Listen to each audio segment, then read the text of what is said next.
Hey, everybody. Thank you for listening. If you're listening to this right now, you are about to start episode 19 of our show of Lore and Legend, the Christian Influence Dungeons & Dragons actual play podcast from Christian Influence Ministries. Thank you for being a listener. You're hearing right now from both Jerry and Levi. I'm Jerry. I am the current director of Christian Influence, but also the dungeon master of the show. And I'm Levi. I play Hulac in the show, and I also edit the episodes. Well, this is just an opportunity that we're going to take to talk to you a little bit about the show, the huge elephant in the room that is that the show's been gone for like 8 months or something, and why that's been the case, and as well as our plans for the future, because we have a little bit of an exciting announcement for the end of this. So we hope you'll stick around and listen to this little intro bit before you actually get to episode 19. But first, we just want to say we're sorry.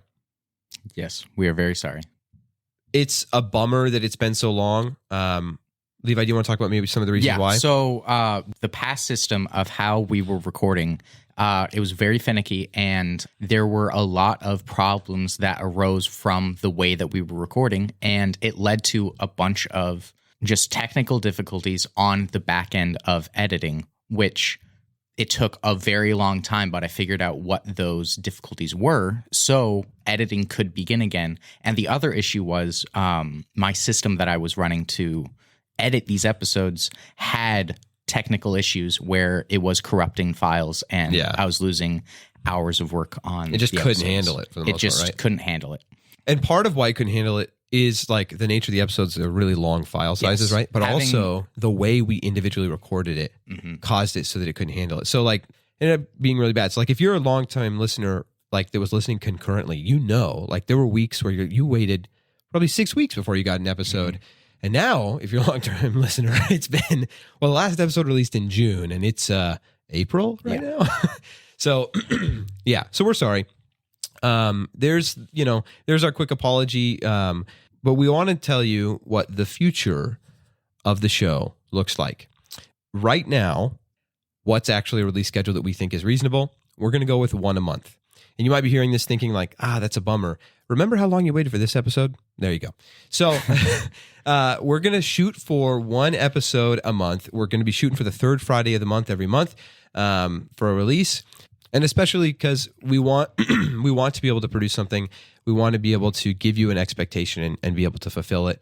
But we also want to do this thing that we think is good, but we want to do it well. You know, we don't want to shortchange the work that's being done and the product and what you get. Especially because there are people that listen that also support the show and have supported through things like Patreon because they want to make this possible. And we greatly appreciate that they've done that.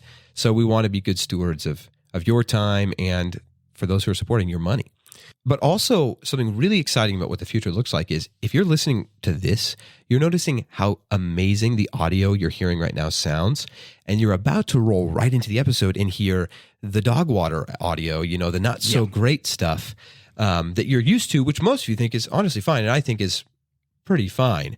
What you're listening to right now is audio being recorded on our brand new podcast studio setup. We are in the midst of Christian Influence becoming a full-fledged operation, and a branch of that operation is media production.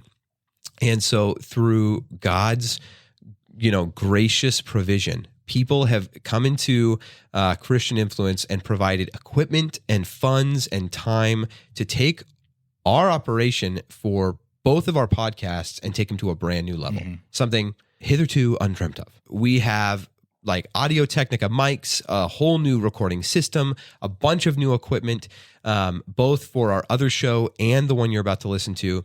And so this audio quality you're hearing right now, the big news is you can expect this quality in the game portion of the show in the future.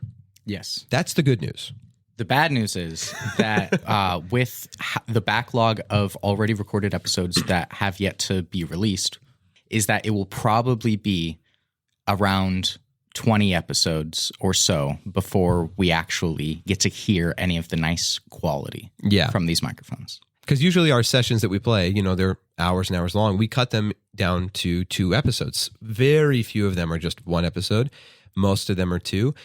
So we've got like 13 sessions worth of audio recorded, but it's something to look forward to. And then the beauty of it is, if nothing else, if we aren't able to increase the frequency of our release before the new audio, I am very confident that once we're just on the new audio system, we will be able to increase it then, because the primary issue we were having, it removes.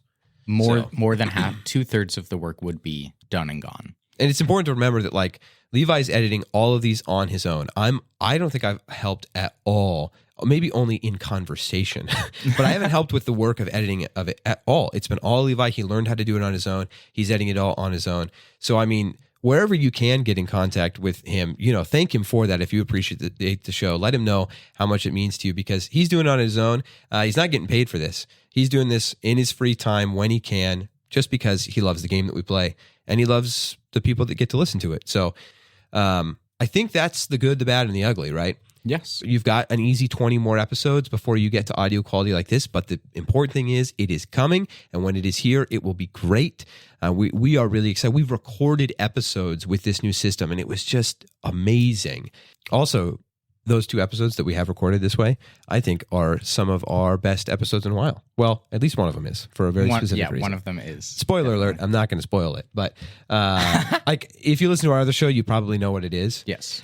But so we're really, really grateful for you, for the fact that you enjoy the show. We're grateful for those who have waited patiently for this episode, and we're grateful for your feedback. So thank you. Thank you. And finally, if you like what you're listening to, and you want to talk to other people that like it as well, you can find a place for that on Discord. If you go to discord.gg/Christian Influence, we are a community dedicated to living our lives for Christ online and offline. And one of the ways that we're doing that is we're producing content for people to enjoy that we believe is Christ-centered. And so, yeah, there's a little community dedicated to of Lore and Legend on our Discord. You can find it there, but it's not just a place where you can chat with other fans of Lore and Legend, which, by the way, fans of Lore and we need a name for you guys. So if you guys think of one, let us know. Yes. That's a place where you can get in contact with us. Like you can let us know your favorite bits or your favorite points in the show, or you can let us know what you think of the show, ways that you think we could improve it. And you can also just talk to most of, if not all of the players, the active players of the D&D campaign about whatever's going on in the latest release. Yeah. I've seen plenty of times people talk about things with Cephas, and Matt jumps into that Discord channel and just talks to them about his character. Mm-hmm. But yeah, you can find the official character art, and I say official with quotes just to say that like where all the players used Hero Forge to create character minis, we have like cool posed pictures of them up. And so if you check the pinned messages on that channel, you'll see character art. And then you'll also see, like, I will try whenever they're in a new area, and especially if they go to a new region, I will post the map that I give the players on there so that you can follow along on that map. So there's a bunch of really cool things that you can see on there. Yeah, if you want to be more involved in that way, go to discord.gg/Christian Influence. And also, if you want to be involved in helping us get this show to more people and everything. If you're listening on Spotify or Apple Podcasts or something like that, somewhere you can leave a review. It's a huge service to us if you leave a good review. If you're liking the show, I'm not asking you to lie. If you don't like it, then don't worry about it. But if you do, leave a good review. It really helps us out. It pushes the podcast to more people and helps it be more searchable. So, do we have anything else? If you are not listening to this as the time that it gets released, then you can always check on the Discord in the events tab and see what the current release schedule is for the podcast. Yeah. If it ever gets changed, like if it gets increased in release, Lord willing, then all the information will be there for it. Good point. Like he said, we'll have a more like a live tracker for what the current release schedule is on that events tab in our Discord. And right now, if you're listening to the show when it came out, it's going to say every month, but who knows? Go check out the Discord, discord.gg/Christian Influence. Thank you for listening. Now enjoy episode 19 of campaign 1 of our show of Lore and Legend. Hit it, Jerry. Last time, following the events of the team fight in the arena, half of the party found Gherty's home empty and nothing but a note telling that she was safe and she would only stay that way if the business being conducted by the red-scarfed rider was left alone. Immediate experiments regarding how long it had been since she was taken ensued, as well as some interrogation of the locals.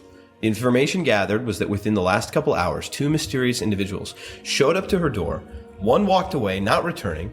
The other made its way to the back of her home, and neither were seen again. Investigating the house, nothing was out of order except for the slightest of things. A small dot of blood was found on her pillow, and the tea kettle had been left screaming in a roundabout way, indicating the time that had passed since she had been taken. Gathering all this information and doing your best to move on with it, you devised a plan.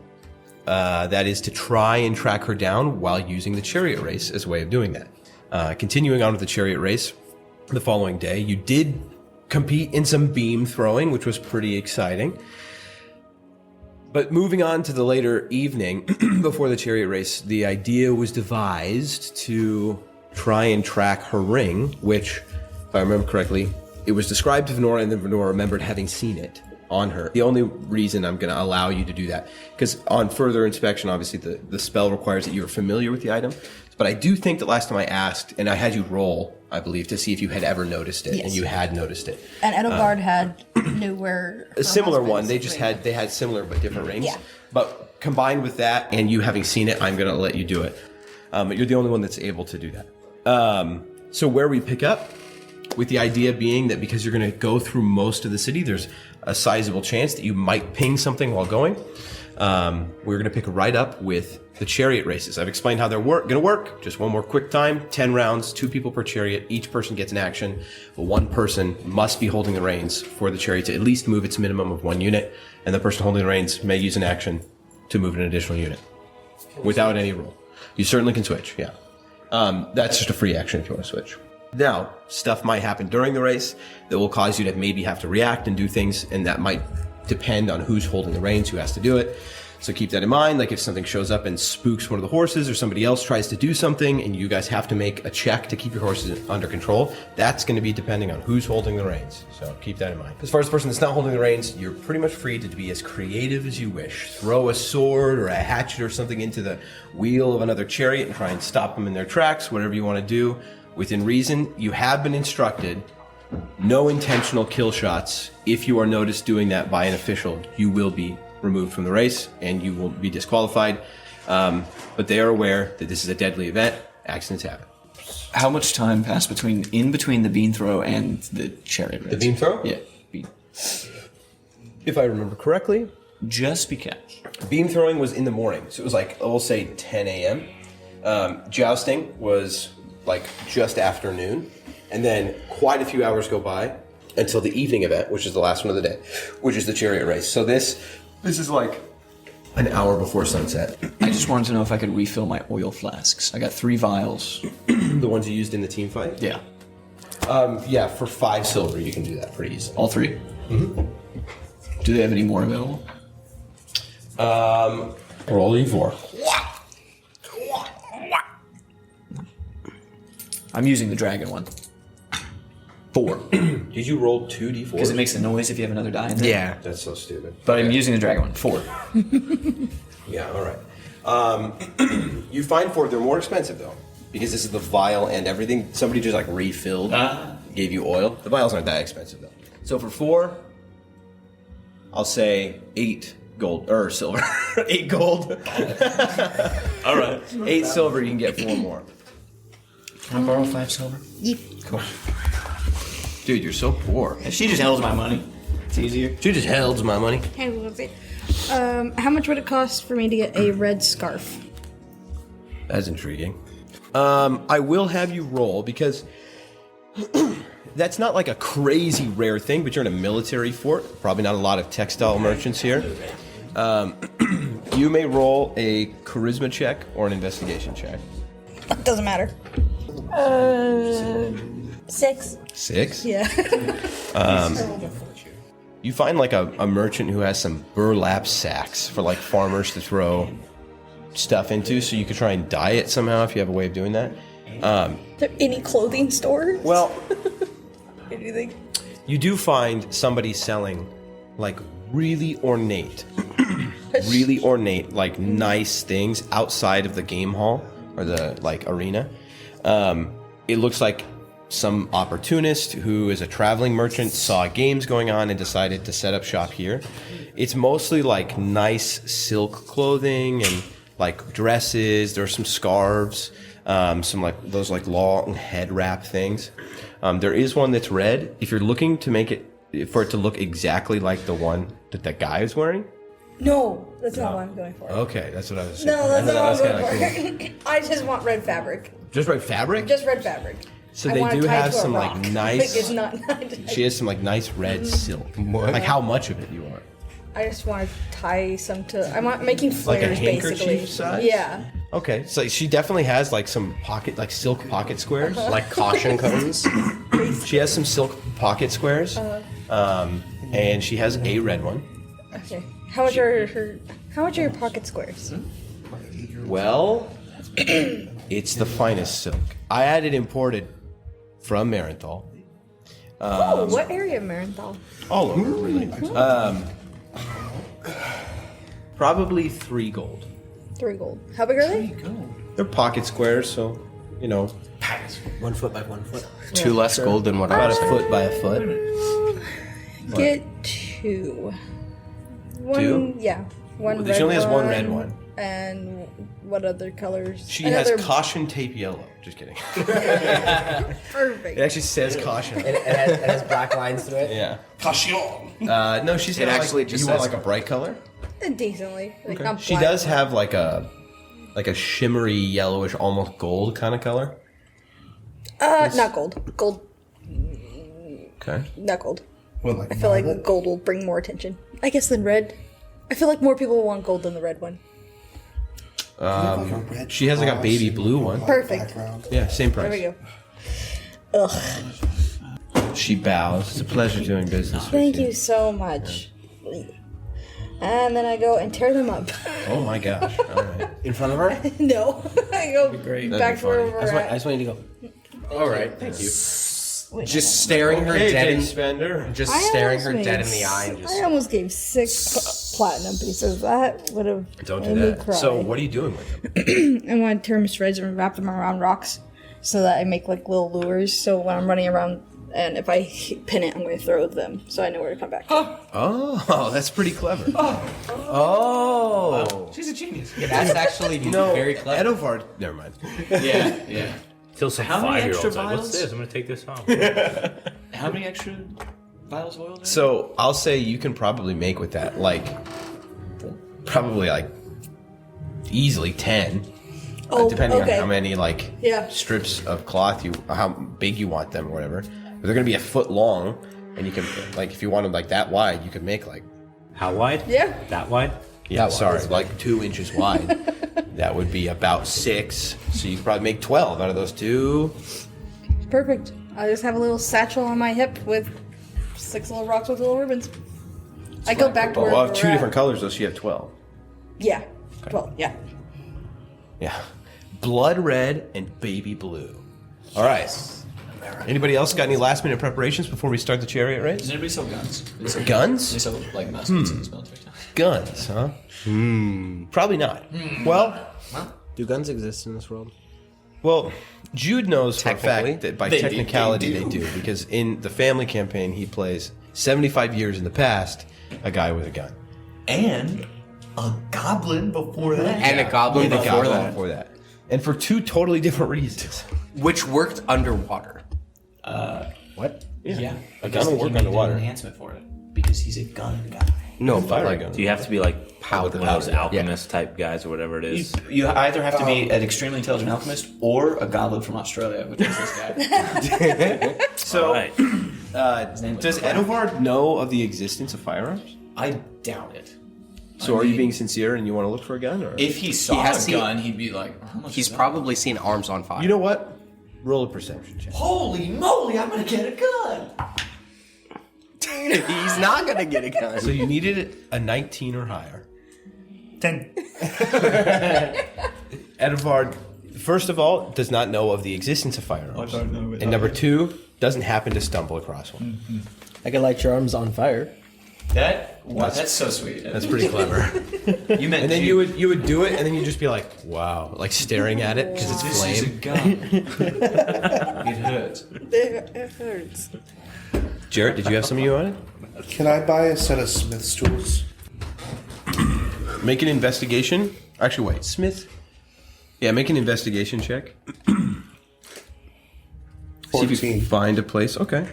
You find here there are a bunch I've described before. No like master craftsmen when it comes to like blacksmiths and stuff like I've described before. Because this is a military fort, their craft would be wasted here because they just want the smiths here to produce just a bunch of like the same thing, a bunch of run-of-the-mill swords, run-of-the-mill shields for the soldiers. But you do find a fairly like medium experienced guy who's willing to sell his old training set of smith's tools. So they're used, well used, still totally going to work. They're not going to break on you.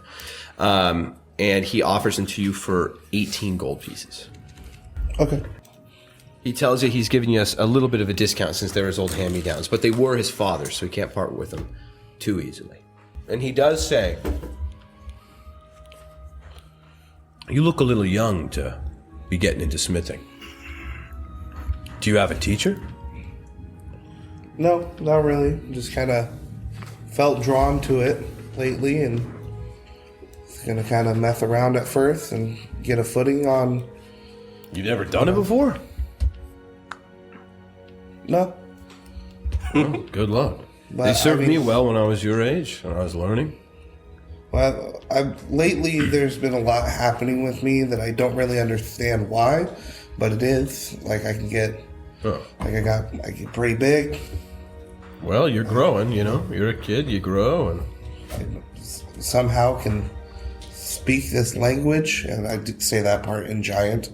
I didn't understand anything you said. Yeah, but I just woke up knowing how to say that. What? And now I feel like I have a pretty good understanding of these tools. Oh, you just woke up. You just woke up able to. What is that one called? What does he point to? He points to this large, like, two-handed kind of. What is that? I don't remember the word I'm looking. Like tongs, like huge tongs that would that go out like 4 feet, and on the end there's kind of these like clawed ends that would like lift something, or you could pick something up with. Do I know what they're called? You don't know the word for I it. only know what they are in Giant. Exactly what I was going to say. Okay, so I'll just say what I think they are in Giant. Well, that was true. hang on a second. And he like calls somebody over, and you see this large Goliath come lumbering over. He kind of looks down. He kneels down to your height. He's like just over 7 feet tall, and he looks at you. Say it again. I do. Yeah, he said tongs. The guy's like, well, that was an easy one. You've probably seen like smaller ones of those used for salad, right? All right. What about the specific name of this hammer? And he points at this hammer that's got like a strange kind of ball on one end, as if you took like a ball and smushed it so it's flat on the top and flat on the bottom and very wide. And then on the other end, it's got a strange kind of like fork almost. I just say the name that I think goes along. See, there's this moment where you're like, I literally have no idea. And then there's this resounding noise in your head, but it isn't language. There's just like this pounding. And then you just kind of open your mouth and say something in Giant that you've never heard before. And when you do, the other guy goes, yeah, you got it. Huh. When did this start? Like, I don't know, last couple of weeks or so. I mean, I've met people with like a gift for some sort of craft. But I've never met anybody with quite literally, like, they woke up one day and they just knew it. Do you want to, like, try something real quick? Yeah, I'd love to. I mean, do you have time today to maybe... Yeah, I just have to be back to watch my friends in the chariot races. Okay. But until then, I can stick around and do whatever. Yeah. I'd like to see maybe what you're capable of. Because if you're good at this, I mean, I'd be happy to train you. And then if you wanted to in the future, maybe you could... I mean, if you ever need a little bit of coin, you're welcome to work. If you're suitable. I'm always looking for a helper on the forge. Okay. Son. Yeah, I'd be happy to. Son. I'd be happy to spend my day until the race. Sure. Working. Go ahead and make a smithing check. So using proficiency. So cool. What are the child labor laws enforced? Well, He's 18. He's 18. He's 18. Well, here, hang on. He has a few projects that he's working on right now, and he gives you the option to kind of prove yourself in any of them. He says that Goliath that you spoke to before, also he introduces himself. This guy, he's like a fairly thick-armed human guy with like the most intense 5 o'clock shadow. I'm gonna add someone to my friends You're list. pretty certain that it's like mostly like ash, but it might just be his face. And just long, like matted hair that's all tangled up. His name is Richter. What a cool name. Okay. And then what? So I get to add my proficiency to it. Yeah, But so what else is... he gives you 3 options, and this will depend on what kind of check it is. Okay. One of them, he says, go see how you do with that. And he just points over, and the guy's working with 2 other just random like forge hands. Because this is a pretty big building, and they've got a lot of space, and they're working on a lot of stuff at one time. It looks like one of the primary kind of like, I guess like a machine you could call it. Like they're just working out a ton of stuff and just selling it to the military, he explains to you. They're working on just some swords, like just some standard short swords for the Riskelian army. Or he gives you the option to work with him. He's going to watch you do any of them, or you can work with what he's been working on, which is this nice shield. It's a shield that's being made for a unit leader, a Goliath specifically, a unit leader in the Riskelian army. It's a very large shield, and so there's some challenges involved in it. Or you can work with this really old man who's working on these massive ballista shots, like what would they be called? Ballista ammunition. I don't really know the actual word for it. But these just huge, they're basically like massive crossbow bolts, but it's one long solid piece of metal. I'd be more drawn to the shield. The shield? All right. So it's going to be dexterity plus your proficiency. Okay. So it's 16 total. Okay. Over the course of like the next 4 hours, you work with them. A lot of it is just standing over this, near this hotbed of coals and the smell of smoke and ash and all this stuff. Like, it starts to kind of wake something up. And something that you're aware now must be there. But as you kind of go into this, you're like, well, I don't know what I'm doing, but apparently somehow I do. And with relative ease, at some point he just kind of steps back. After kind of starting to like show you and then realize for whatever reason you're able to do it, he kind of steps back and watches as you just hammer out this shield. And it looks pretty good. He does a couple times kind of point out like, actually, it's a little bit better if you do it like this. And then he shows you something else. But, so you get some free tips along the way. It's not done. It's probably like a full day's project that he's going to still be working on. But by the time you're done with it, it looks like this stage of its production is done. And so it's this full, long, flattened piece of metal that now he is going to go in and add some stuff to. But he's very impressed. He takes it and... You said you've never picked up a smithing hammer in your life? No, I literally have never done this before. I find that hard to believe. This would have taken me months of practicing as an apprentice to be able to do. So, yeah, if you'd ever like to learn some more, you're welcome back. And I'll happily pay you for your work, too. It's hard to come across somebody who's this competent, especially with almost no experience. Well, with no experience. But it's hard to come across somebody this competent who's been an apprentice for a year. So feel free to come back and work if you'd like. I'd love to come work and practice. I'm traveling with Ghibli on his duelist fights. So, but yeah, I'd be happy to. What was your name? I'm Titus. Oh, it's a pleasure to meet you, Titus. Well, have fun watching the chariot race. Thank you. What time do you open tomorrow? We usually open just before dawn. Okay. All right. Sounds If good. you hear anything inside getting clanged around, we're probably here. Okay, I'll try and stop by as long as my party doesn't have anything going Well, on. no pressure. You got stuff to do. The offer stands. If you ever want to give up your life of travel, you could work as a smith here. We'd love to have you. Alrighty. Thank you. Alrighty. Have a good day, man. All right. Anybody else before we get to the chariot race? Sounds good. So, as you all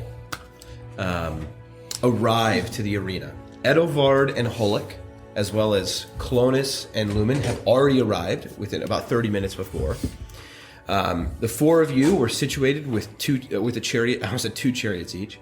With a chariot each. They are these standard issue. You are told like you could bring your own if you have one, and all that, but they're just standard issue. You see they're pretty dinged up here and there, but there's been like some patchwork put on them and like a quick bit of metal like grafted to the side to kind of keep it together. And it's nothing special, but it certainly doesn't look rickety like it's about to fall apart. Each one is also equipped with 2 like workhorses. They'd be not workhorses literally, but they're just kind of basic horses. They're nothing crazy. They don't look like absolute stallions, but they also don't look like, they got a broken leg or anything. You also see, other than those 2, gearing up, putting some armor on, and like some of them like attaching themselves to the chariot, others loading like a barrel of javelins onto their chariot. You see 4 other competitors, all getting prepared. I'll list first. This is the yellow bead on the map, all the way over here. It's not really yellow, it's kind of clear, but whatever. That one, you see 2 absolute bean poles of dudes. Really tall and thin, wafer thin. Just like if these are the guys attaching themselves to the chariot. If a strong gust of wind hits the chariot while they're going to fly away.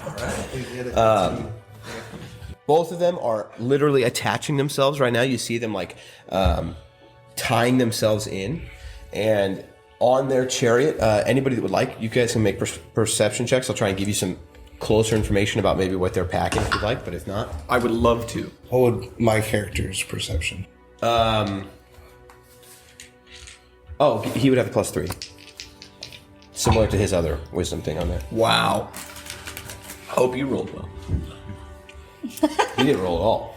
Oh, I did. Oh, you did? I did. Okay. 15. Okay. 12. Okay.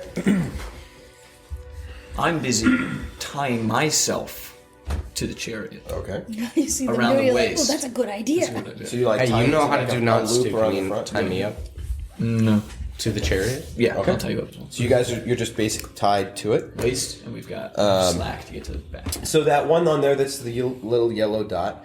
You see, this one is of the chariots. It is either the most expensive or like it's very thick. It's very heavy looking. It's got huge, like very wide wheels compared to some of the others are kind of rickety looking or smaller. It doesn't look like it's built for speed. It looks like it's built to take many beatings.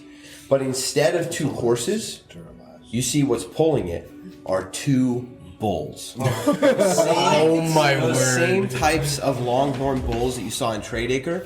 And then, Hulac, as you're kind of noticing this, you look at these guys, you can tell these guys are from Tradeacre. Like one of them's just quite like Tom Sawyer-esque, a long like bit of straw in his mouth, and the other guy's clearly seen so much sun. And then you kind of catch a wind of just an accent when you're walking by, like the 2 of them just like hillbillies just chatting. But you see these 2 massive longhorn bulls pulling their chariot. Jeez. The blue dot, the next one down, and this is the lineup for how it's going to be when you guys start. The blue dot is between Lumen / Clonus's chariot and your guys' chariot. You see that one is one tall, like half-orc guy, pretty heavy.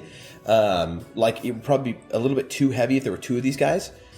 Partnered with a gnome who, for a gnome, is exceptionally small.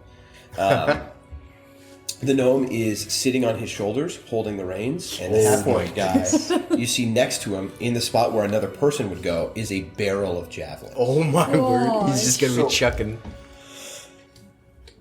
And then obviously next in line is Hulac and Edovard, because first in line is the yellow one, which was the Longhorn Bulls.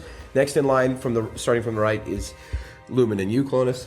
Next in line was the blue one, then Hulac and Edovard. Then, next in line, the red dot is one of you two.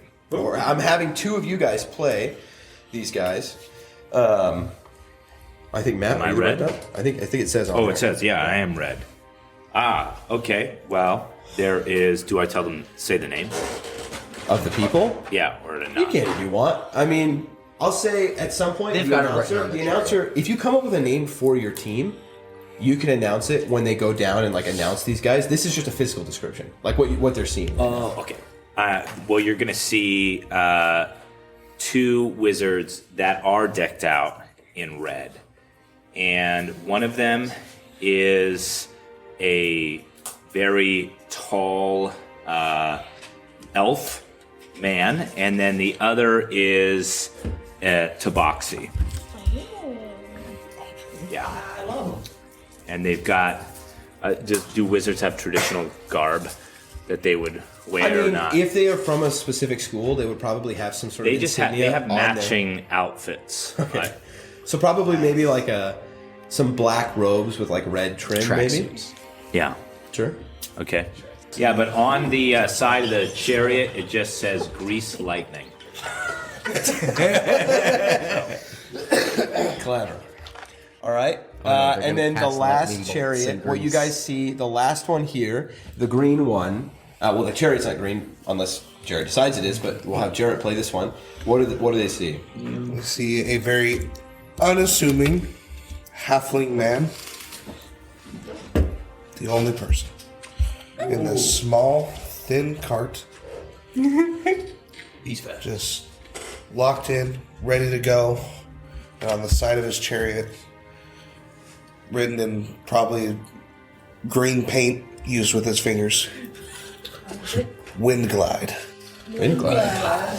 The Wafer Thin guys have no name on their chariot, and the half-orc gnome guy also has no name on his I chariot. named him Gopher Lightfoot. Okay. Are we gonna have time? Because I have my names too. Sure. You can just tell us. I don't think there's going to be an opportunity, unless those guys' personalities to be like, our names are this. Okay, no, it's Jalapeno, and then Which one is jalapeno? he's the elf. Okay. Yeah, that's Jalapeno. He's got a nice thick accent, and then Judith Crane Tight. Judith Crane Tight, it's me. That's good. That's good. Okay. Gee, I wonder what he's gonna sound like. I think we all know. Yeah. Happy effect. Yeah. Can you do the jalapeno? Yeah, what's his heavy accent? I am Jalapeno. Whoa. Okay. It's more tasteful than I thought it would be. Yeah. Ready to die. What is Wanted this? to go. Yeah, guys, are you ready? Well, wait a second. This is gonna be so much fun. All right. With that, you see the same announcer that's been doing a lot of all these arena games kind of walk down in front with two guards. One of the guards has this strange kind of this tablet of a almost entirely transparent crystal, but has this kind of green iridescent tone to it. And as the announcer's walking down, you see him kind of talking to each of the individuals behind the chariot, or in the chariots, and kind of giving them a quick rundown. And then you see while he's doing this, one of the guards is just kind of strong-arming the whole thing, just kind of like looking for intimidation or presence. But the guy with the tablet, it's this like, it's like the size of a Nintendo Switch. He's walking around the chariot, and he's like holding it up to different places and looking through. Oh. I'll go ahead and have him roll. So he's doing this first with the Trade Acre guys. Okay. You see after a couple moments or minutes of him going up and down, looking at each of them with it, he kind of looks at the announcer and nods, and the guy moves on to the next group. So he comes up to Lumen and Clonus. he starts telling you. So, you've all been told how this is going to work. You know the rules. No intentional kill shots. We understand that accidents happen. You're pretty much allowed to do whatever you want. We don't care if the chariots get destroyed. Everybody knows the risk. But if you're seen... Like, he's just like, it's so bored. Like, he doesn't care about saying any of this. But if you're seen intentionally trying to cause too much physical harm to one of the other competitors, and especially if it seems like you're intending to kill them or put them incapacitated, you'll be removed from the game and so forth. Understand? But have fun. And he's just this wicked smile. Have we heard if anyone's ever been removed before? I'll say, like, amongst the crowd, every now and then you hear, like, any of these specific competitors? Just in general. In general. There have been years where, like, some people are talking about, you remember last year when that guy got kicked for putting razor blades in the soup beforehand? Oh my gosh. Just kidding. No, they are talking about, like, do you remember that one guy that, like, tried to cut that horse's neck while they were out there? But, like, other than that, that's all you So that's too much? But it's not another competitor. Kill the people, not the horses. I have to rethink my plan. No, actually, that would totally be allowed. Cautious. No, that would be allowed. All right. Taking out the horses and the chariots, they don't care about. It's like if you intentionally try and kill someone. So instead, what you would have heard is them saying, like, do you remember that guy that had, like, that really, really thin cord wrapped around that one guy's neck and he tried to kill him? People. And they split their cart in half, and then they just like go with the wire in between them and That's slide kind of through. genius. That'd be so cool. Or, they're already knocked out of the chariot and you light them on fire or something. Yeah. It's more like that. Or like if you're seeing, like, you shoot a crossbow at somebody's head, or you could probably get away with a crossbow getting hit into the leg a couple times. But it's what you've been told is, like, if you're doing something that's considered deadly force directly at one of the other competitors, not really.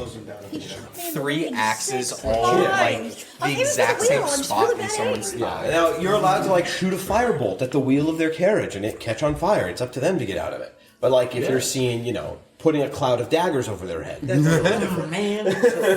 So, dude, but horse shots. How what? How are the carts connected to the horses?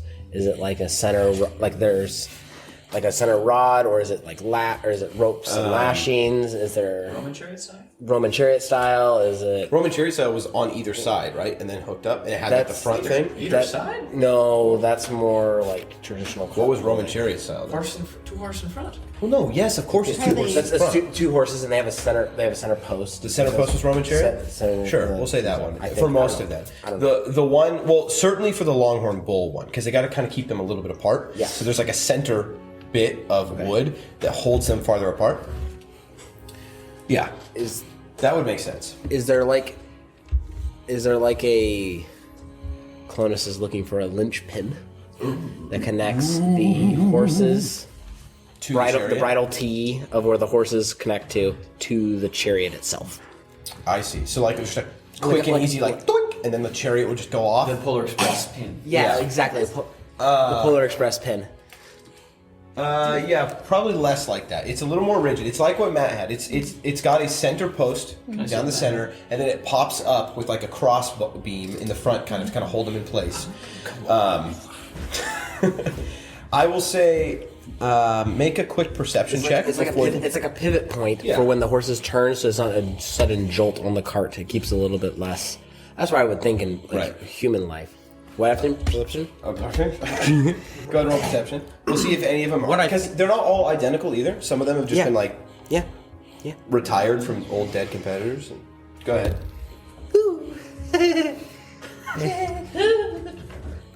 That's a pretty bird. Aren't you riding? I'll say for the duration of before this starts, you're trying to get your best bearings on what everything looks like. You don't see any. Maybe during the race, if you want to try it again during the race, you might see something. Or more in the heat of the moment.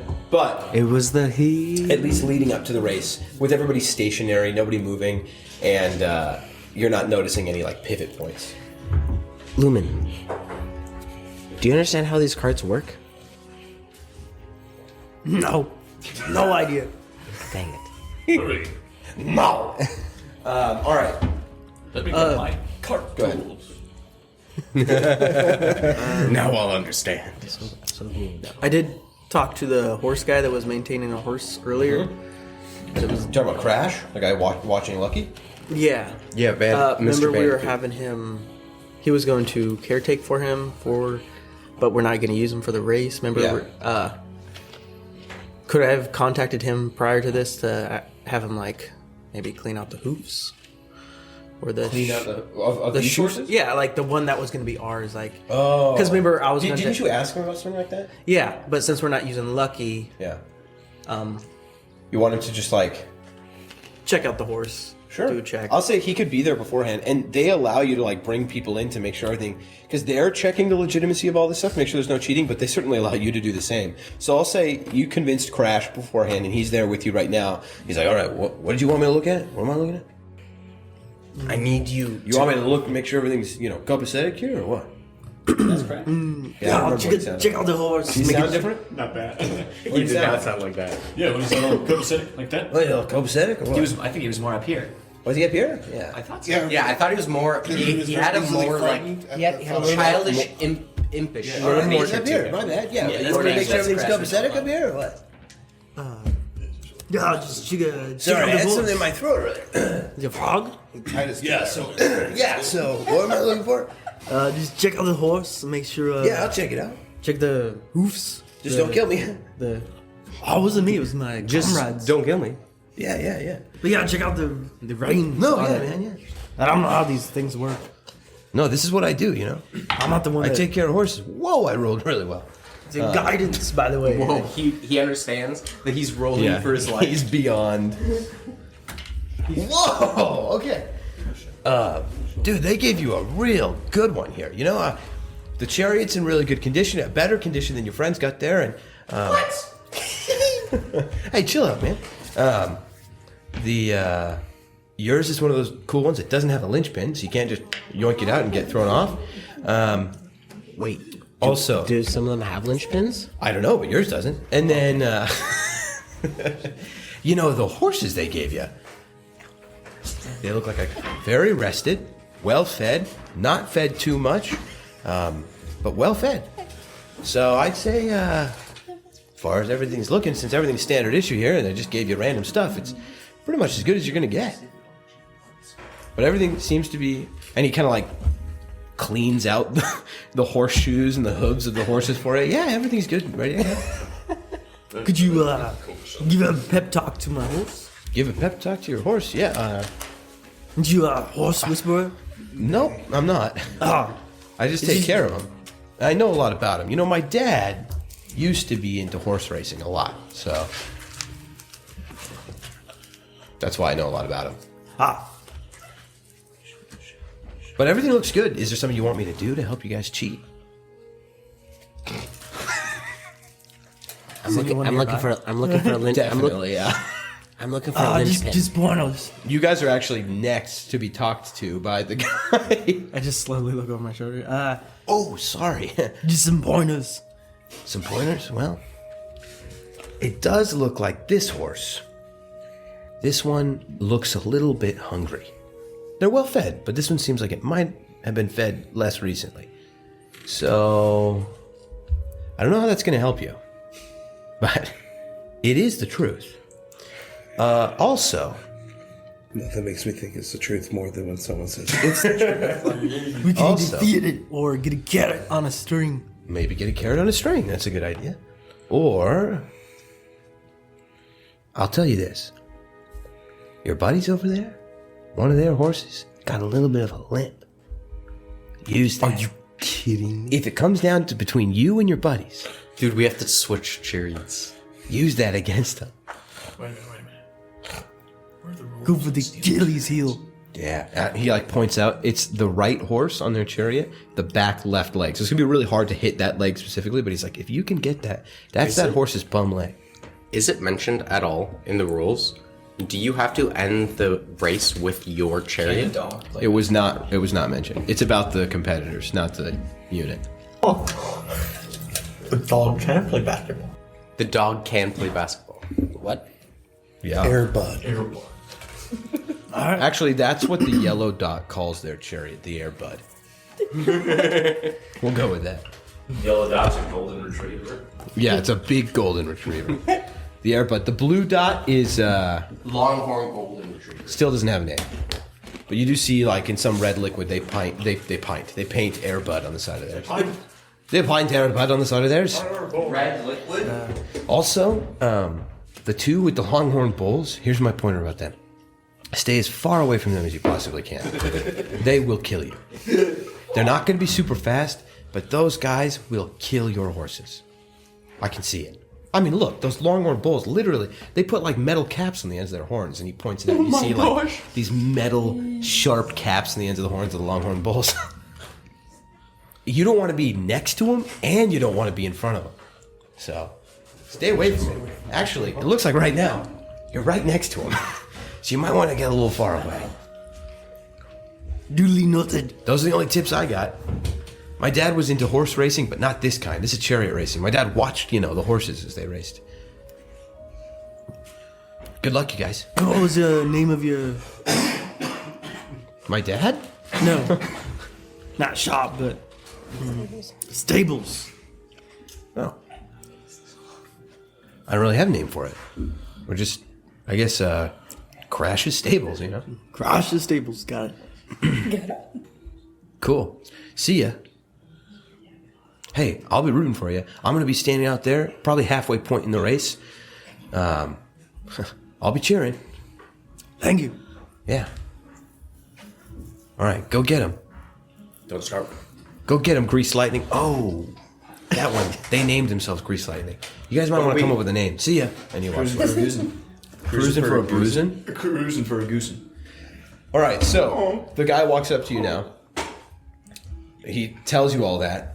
While he's telling you all that, the guy's like inspecting your cart. He kind of gives the guy a nod, but then he inspects you guys. There's a couple little things. When he's like going over your amulet, well, what's this thing do here? It's giving off a magical reading. It's my, it's my divine clay. All right. Is there any other magic that they would detect on your person?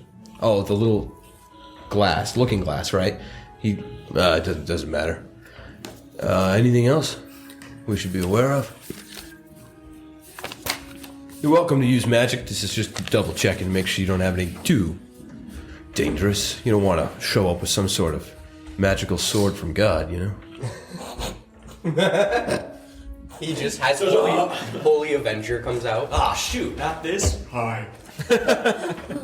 I'm Leo, right? You got 10 torches. All right. See you later. No, we're good. We're not worried. This guy's walking away as Lemon's rifling through it like a duffel bag. 50 feet of rope, 10 torches. No, please, I have something. I do have 50. I also have a flamethrower. You already walked He does away. go up and down with you as well, Clonus. Do you have the cuff, the earring cuff thing? No, I don't have it on. Okay. Who has it? I have it. I have it. You just have it on. I Okay. just don't have it on. So- I don't wear it all the time. Yeah. I only wear it when I... But you look so good. Going through, Don't that need it. would ping from your bag as well as the rose, the corsage. That's in my bag. Anything you want to show us in there? Because your bag is like, showing magical presence. Want to make sure nothing in there is too big a deal. Hey, Santa. Santa. I can't wait for it. I just pull out the earring then. Okay. Or not the earring, the cuff? The cuff, yeah, the cuff. All right. I have this, which is a climbing equipment. All right. We're not worried about it. Okay. Have fun, man. Put it back. They clearly don't really care very much. I know. They're just doing their job to the bare minimum of requirements. Exactly why I pulled out that. minimum, it might not be. Yeah. They make their way down. They go talk to the half orc and the gnome. You see that there's a bit of a scuffle with them, and with the gnome seems to be arguing over a piece of parchment that he's holding that they're kind of telling him maybe not about, and then finally they're just like whatever, and they leave him alone. They make their way to you guys. They explain the same things that they explained to the other two.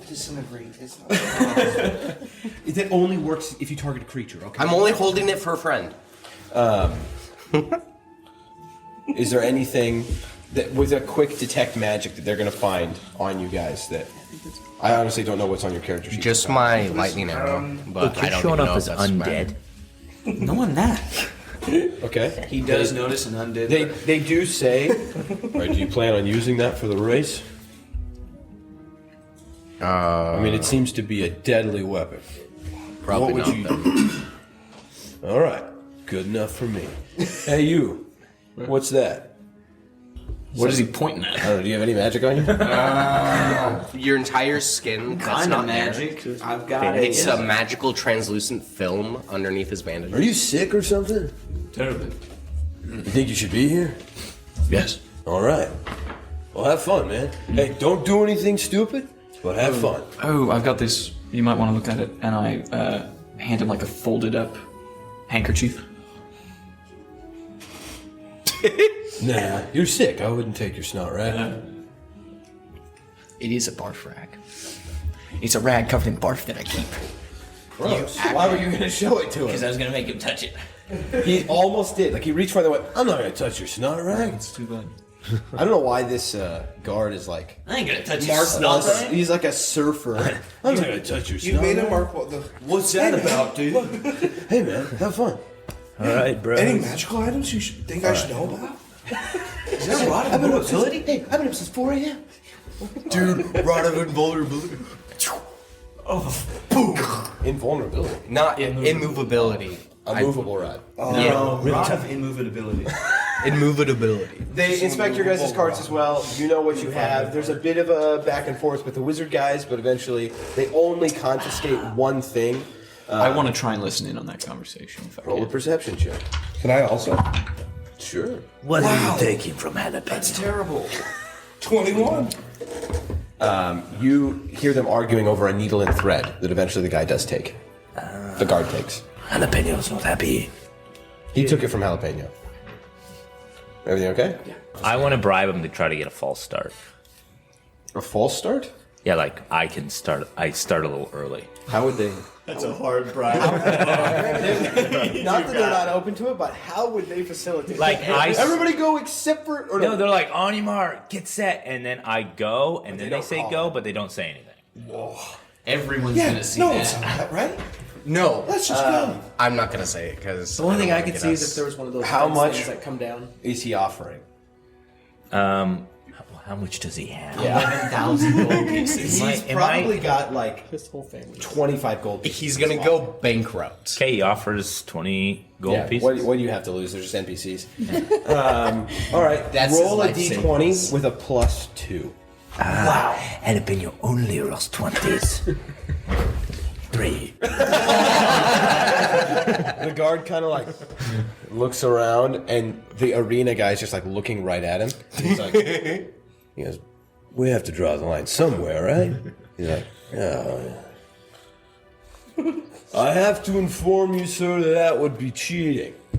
Jalapeno would never cheat. Good. I won't insinuate that you were. Wait a minute, that's not true. See, isn't it fun when somebody else has to play two people and talk to each other?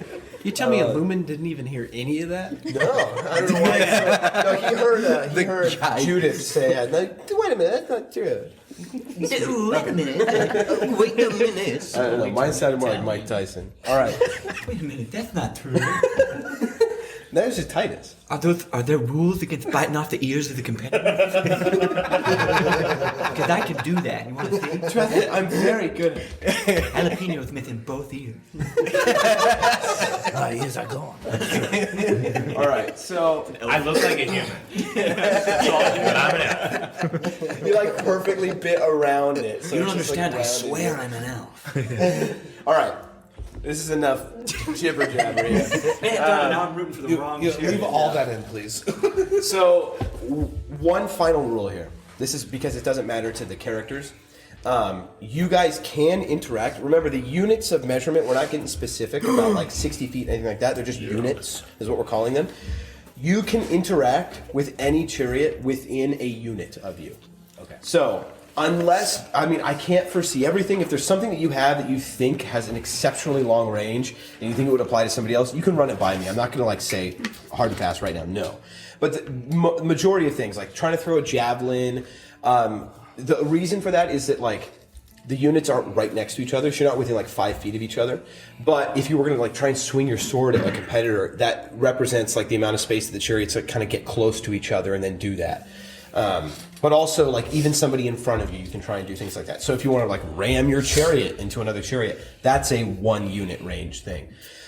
If there's something else that, like I said, that you're like, well, this usually has like 100-foot range, so I think I could use it, then I'm willing to talk about it. You just got to let me know.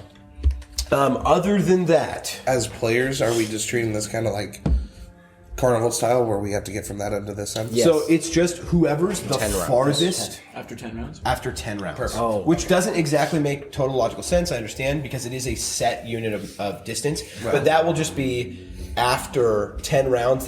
That just represents whoever was the farthest on the map was the one who got to the finish line first. Okay.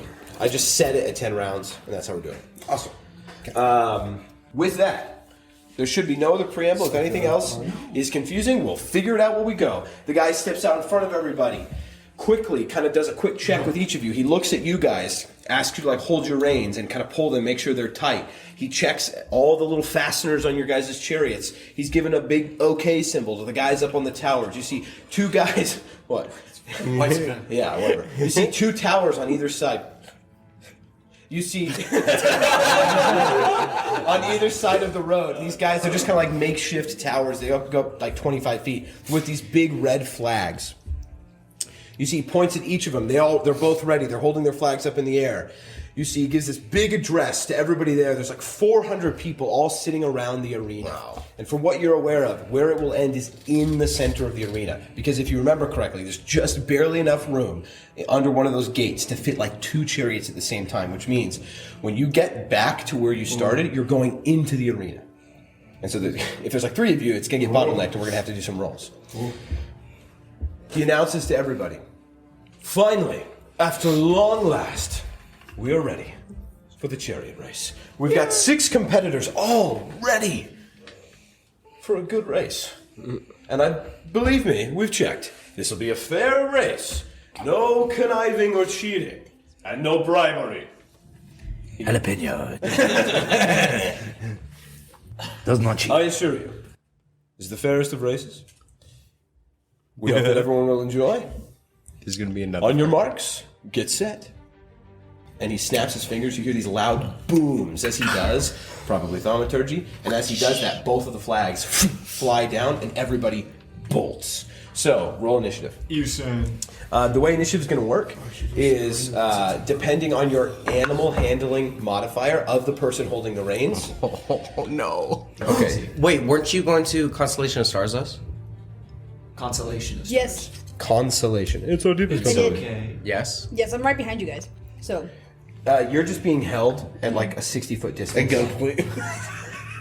You're being held at a 60-foot distance, and then you're allowed to go. You're clearly able to see everybody. But you give us high fives. Nice. I don't think I can touch you. All right, so initiative rolls. Enemy 2, what do you guys? So is it both of us together? No, who's roll? holding the reins? That's an important thing up front. We're gonna give Lumen the reins. All right, what's your animal handling modifier? 4. 4? Yeah. Whoa. Okay, so roll and add 4, and you can guidance yourself. That's fine.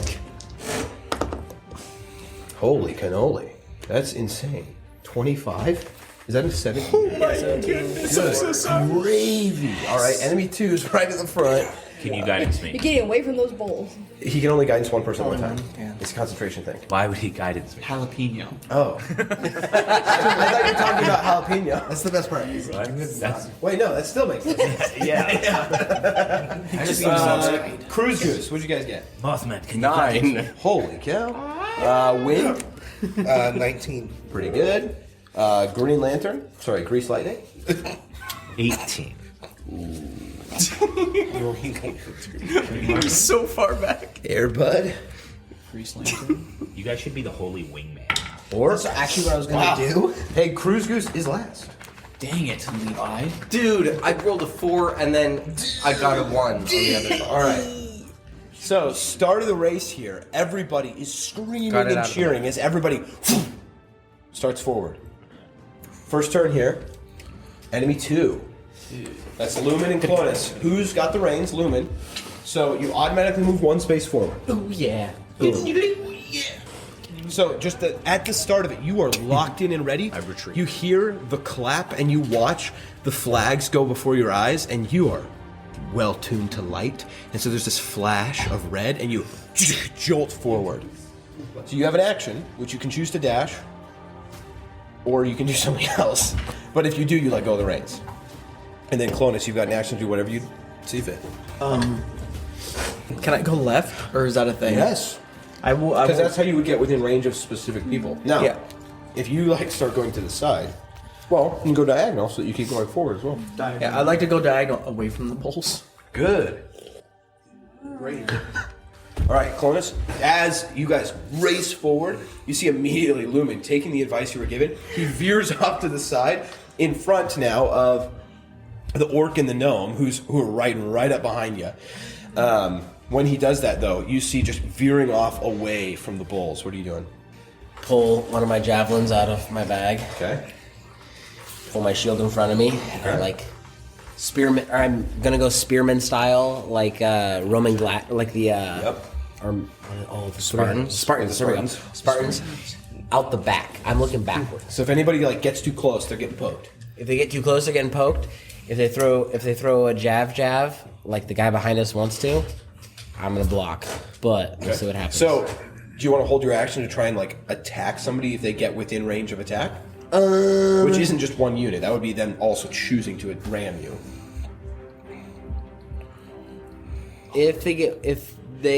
When they move forward into range, no. I will save it for when they get really close to pokey poke. Okay. So yeah, if somebody gets close enough for you to poke, you're gonna attack with the javelin. Yeah. And you can decide in that moment if you like attack the chariot or not. That's fine. Yeah. All right, sounds good. Ending your guys' turn, wind. So the short guy on his own, he can dash. All right, so he immediately takes 2. Is he going for his special ability? Nothing happens.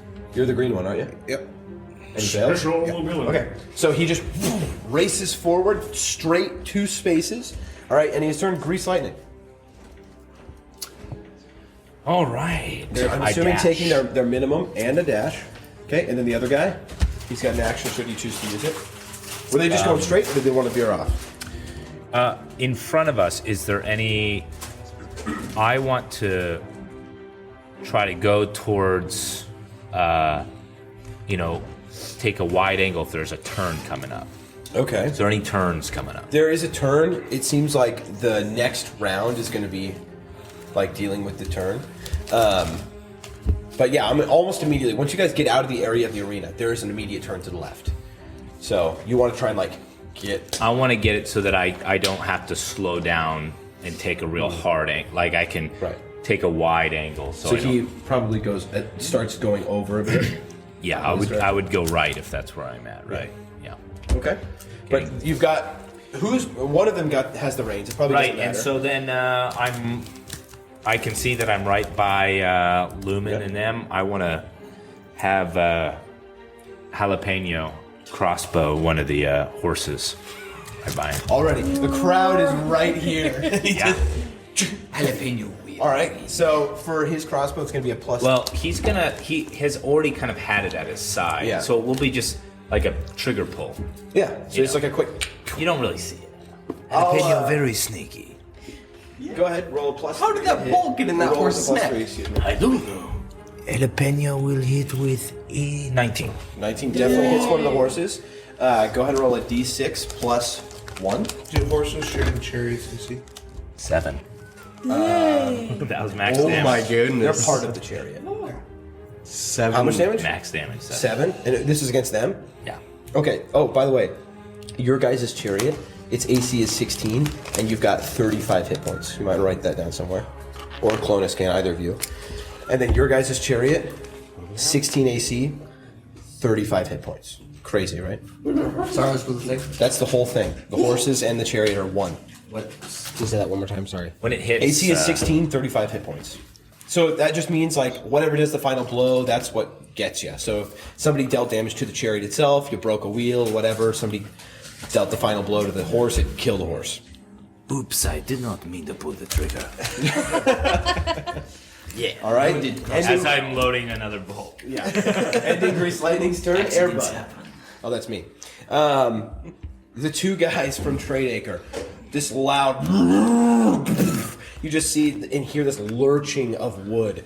These massive wheels start turning and squeaking. It's like the train of these chariots. They go forward 1, their standard 1.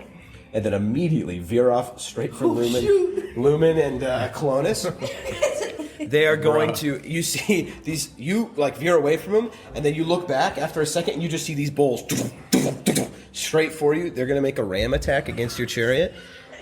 We're dead. Good. Okay, a 13. I know, it's actually going to be last. Yeah. So you see as the bulls rush forward, and the one on the left just gets down real low and goes to just smash into your chariot, and you at the last second just barely get out of the way, and it just whiffs totally. So that is you guys are clearly the most intimidating of the group. Everyone's targeting you right off the bat. That's true. All right, that's Airbud's turn. The orc guys, or the orc and the the gnome. ones directly behind you. Well, they're a little annoyed because they can go forward, but they can't enter any other space and still move forward. Aww. So they're gonna ram you guys. Oh my gosh! So because of this, the guy driving can use his action to ram you guys, and then the other guy is gonna try and throw a javelin at you. So they have a... Because they're getting within range to ram you, you can use your... What kind of... They have horses too, correct? They have horses. I just want to make sure. And they're just ramming into the back of your chariot with their horses. Dude. I take it and I try to like... When they ram me, yeah, I try to take the spear and I try to like just hit center mass of the horse's chest and just stick it long as far as I can. So they're gonna roll. You're good. We're hoping for heart lung shot right here, and they'll get like 3 more steps, and then poof, they kind of ram into the back of the chariot. But you guys are going fast enough that it really does nothing to you. But you get your opportunity. Go ahead and roll an attack roll with that javelin. Got it, dude. Got it, dude. Did they get the? Is it just my regular attack? Like no, it's only one. Yeah, it's just your javelin attack. Nothing special. The high tight roll. 17. Definitely hits. Go ahead and roll damage. How about 7? No. Pretty good. You quickly right into the horse as it rams into the back of the chariot. You see it does start to bleed and like rears up for a second, but the gnome does his best to keep them going. But it already doesn't look very good for them. All right, that is them. Now, last but not least, cruising for a goose. Yes. Would you like to go first or after I pull a Question. I'm assuming you automatically move one because you're holding the reins. Yeah. Are you going to go forward or diagonal? Well, we can't go forward, can we? Well, you can go at least one forward. But I don't think it matters. We'll go that. The guys to the left of us, well, to the right of us, are Jalapeno and... It is jalapeno. Jalapeno and cream tart. And then to the left is Mr. Halflingman. So am I? Mr. Something. T. Little guy. I'm going to cast Sleep on the Halfling's horse. Oh. It's 5d8. So it's targeting first. This guy isn't taking any damage, right? No. No. It's targeting first the horses. So the horses make up of how much HP does? Oh, I don't. 25. Yeah, it's pretty low. The horses make up a substantial portion of that because specifically your chariot is not very much of it. We'll just say, all right, I got a number in my head. Go for it. Okay, bad. Ooh, good. That's as good as it gets on that roll. Which one goes to that? Yeah. Oh, no. 26.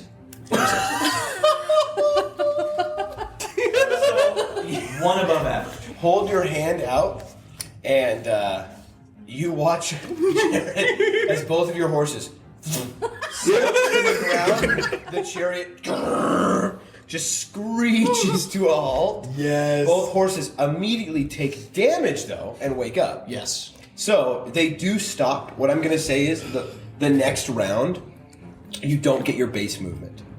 And I'm going to let him come back in, okay. But you're going to have to make an animal handling check to determine whether or not you get the rest of your turn at all. Does that make sense?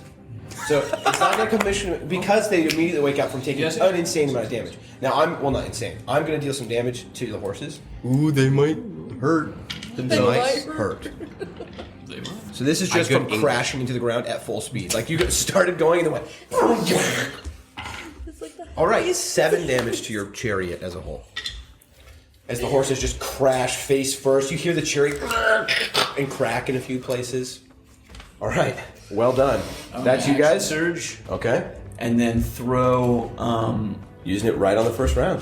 Yeah. Edovard throws some magic at the guys to the left, and then to the right, he undoes a cord and throws a bag of ball bearings in front of him. In front of red team? Jalapeno and Krentite. Alright. Yeah. And I have the rules for that, just for moving through it. Okay. So when they go to move through it, just remind them of it. Okay. So a quick toss of some ball bearings. Ending the first round. Round 2, you see as you guys immediately now, coming to this turn, I'm going to need everybody at the start of this to go ahead and make an animal handling check.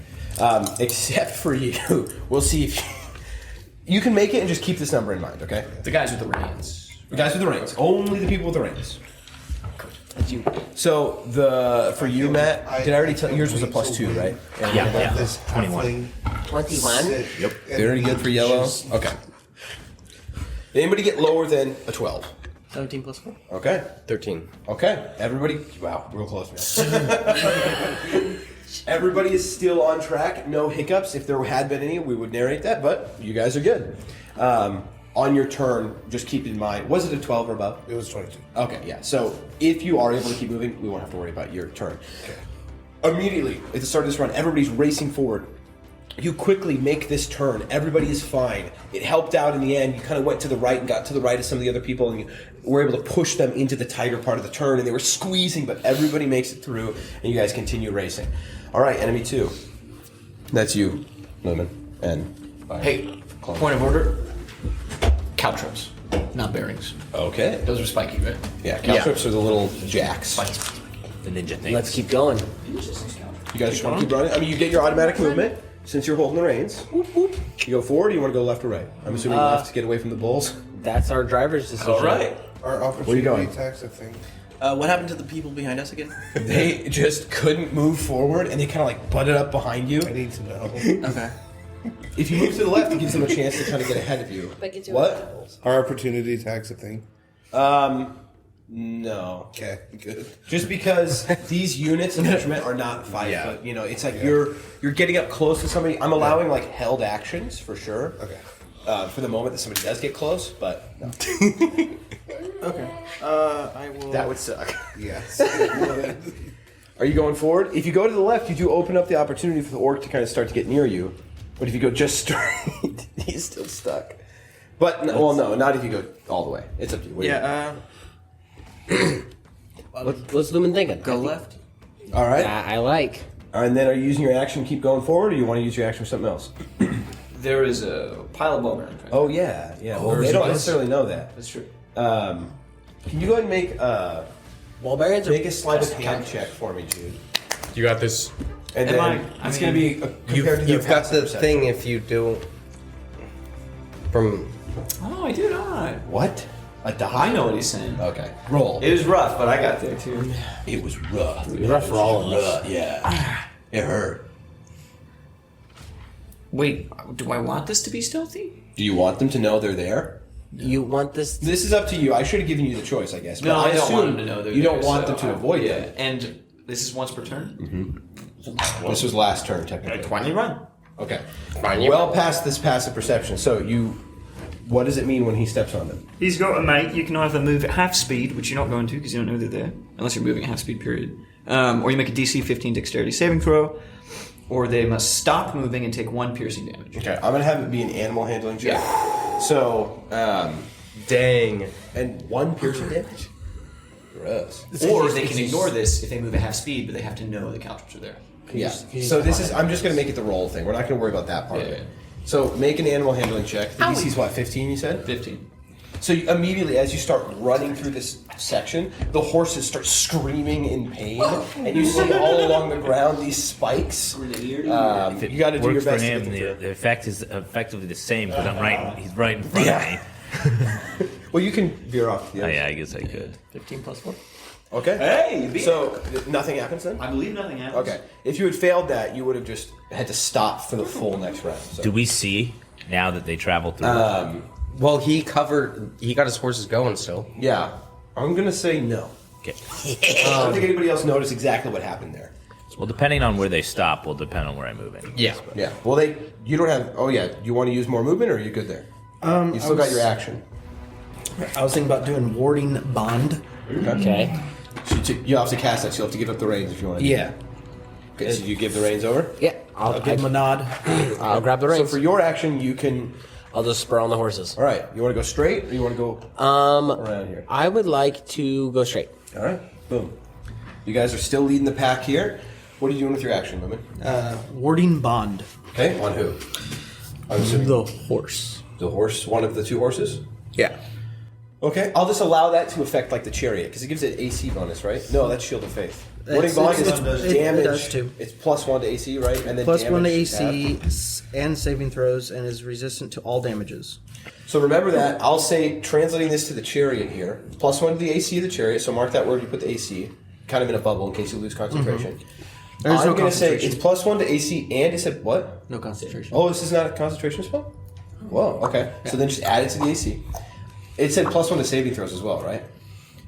I'm going to apply that to your animal handling checks for like when things like this happen because I already translated that saving throw earlier into an animal handling check. So remember, if something like what just happened happens again, you get an extra +1 to it. And then damage dealt to the chariot.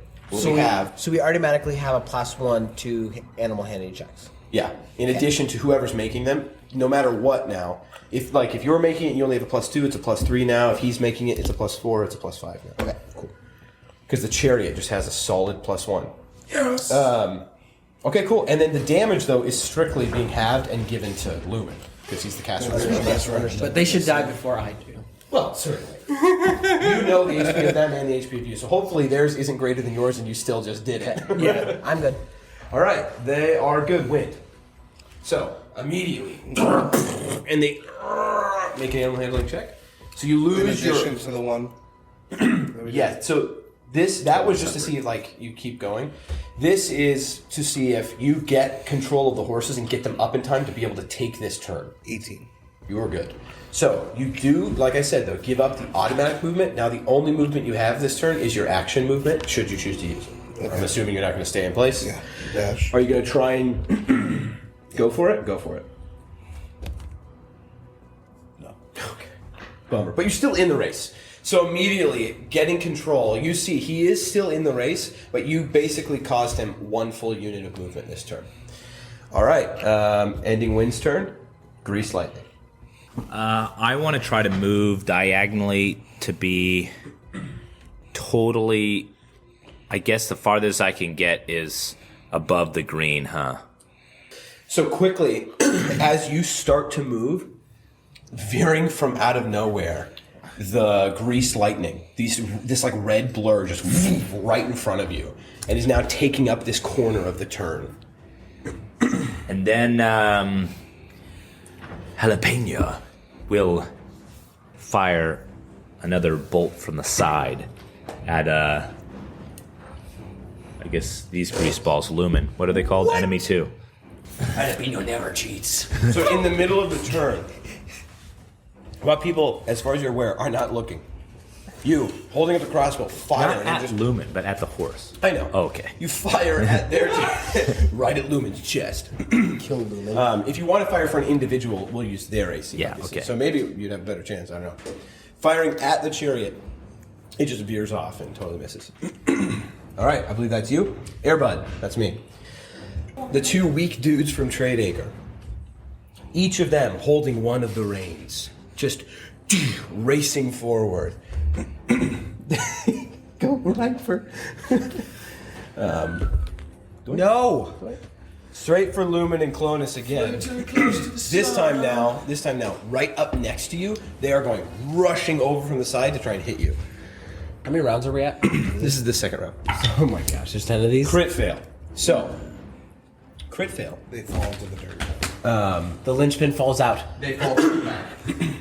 I will say... They impaled their own chariot. They go rushing to hit you guys, and both of the bulls fall over and just... And we'll say the same thing happens to them that happened with the sleep earlier. They just get crashed to the ground, but they're going to have to get their bulls back up next round. Okay. Good to hear. All right, from Airbud to orcs. The orc and the gnome, very miffed over this last round, race forward, again now blocked. Race forward 2 spaces. a javelin is getting hurled for Lumen and Clonus. You guys are in the lead. You're making the best ground here, so that everyone's going for you. I need to defend. A javelin's going straight for your chariot. That's a miss. So a javelin just clatters to the ground just beneath your guys' wheels, and the wheels just like goes into the wheel, and like, do we break it? The javelin? Sure. Do we Yeah. break the They're not javelin? going to get it back, so yeah, it goes into the wheel and it cracks it, but the wheel is fine. All right, ending their turn, cruising for a goose. I continue forward because the speed, and I dash. Good. That's good. Just straight forward. Straightforward. Yep. Okay. Judas. Goosen. Sorry, Edovard. Edovard, yeah, Chips Grantite is a person. Edovard is gonna try and stick his sword in the spokes of Jalapeno's wheels. That is cheesy. So, No, it's not. you tell Hulac, this Hulac veers over towards Give me the close. red chariot. Give me close. Go ahead and make an attack. Just lunging it into the spokes. Lunge it into the Now, spokes. my bird, can it give me advantage on an object? Sure. Go. The bird just like harasses Jalapeno here until he's Me not noticing it. or Judith Cranetime? Well, hey there, guys. That's not fair. As your partner is like holding a crossbow. 22. All right, you crash it. Let's just see. I mean, you might not destroy it because that's just going to do damage. So let's see how much damage it does. Go ahead and do your long sword damage. I am going to have you make a strength check to hold on to your sword. Okay. Strength check. 7. 7 damage to your chariot. No, that was the strength. Nope. No. 7 damage. 7 damage to your chariot. Strength check 11. Okay.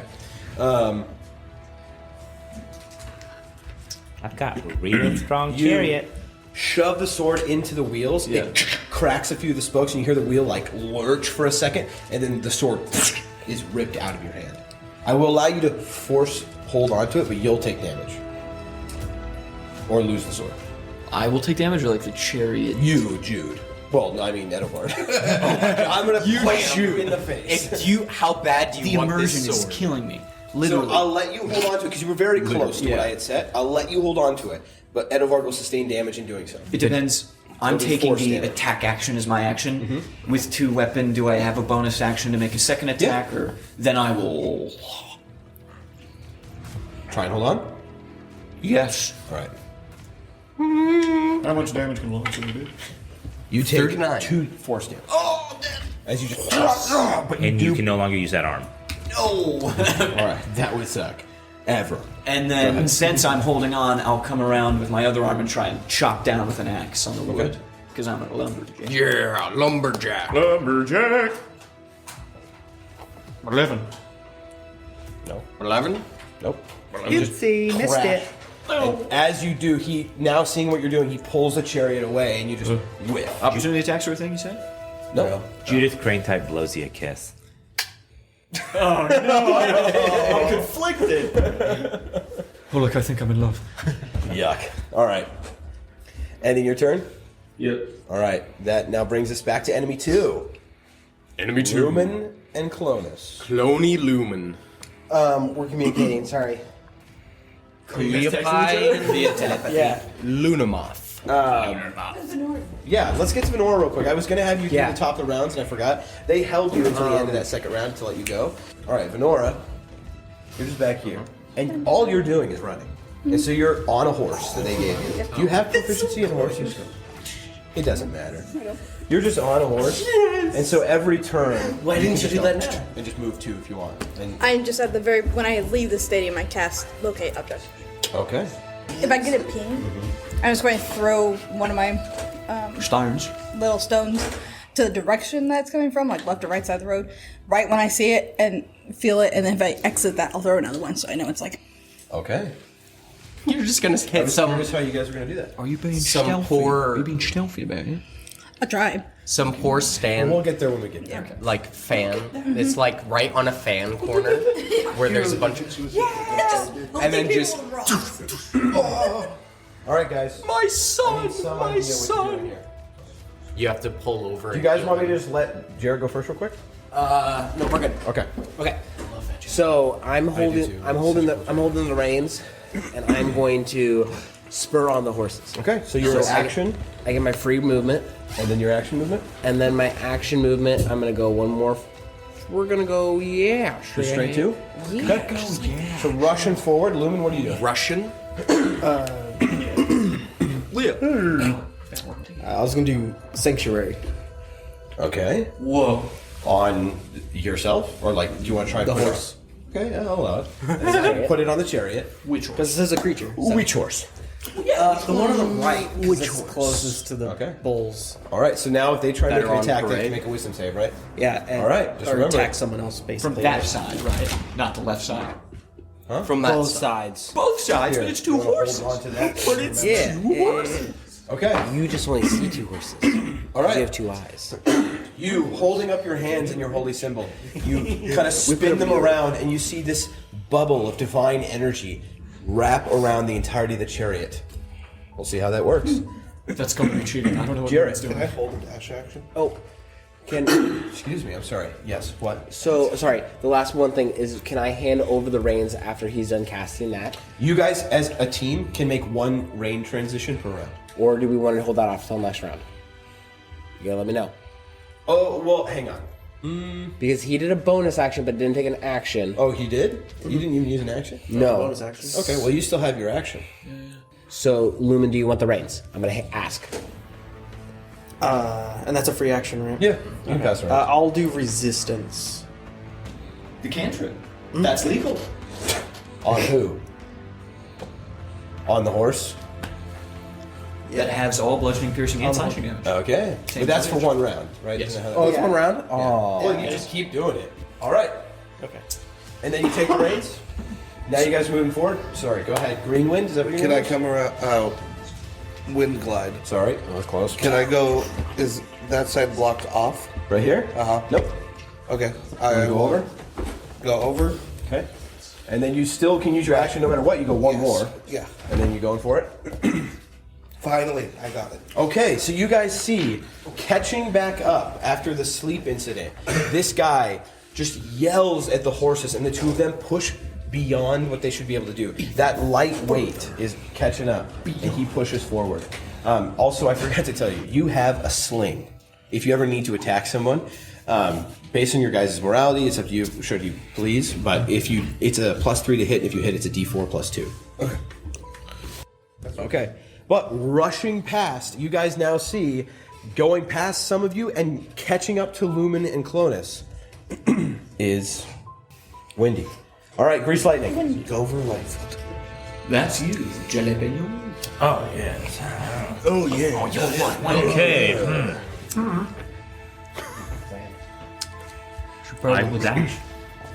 He will dash. Okay. He will. Jalapeno will just dash. Well, I guess Judith Crane that will. Okay, you're going straight forward? Because we need to get faster. And then one more? Yep. Okay. And then you've got something else? Yeah. What's it going to be? I am going to. How many? This is 10 rounds, right? Yes. And we are on the 4th round? Third. Nope. I'm going to shoot a bolt at my good friend Edovard. Just at me. What? Who's doing this? Oh. Okay, so Opinion? you just stuck two things into my chariot wheel. Yes. Jalapeno does not like.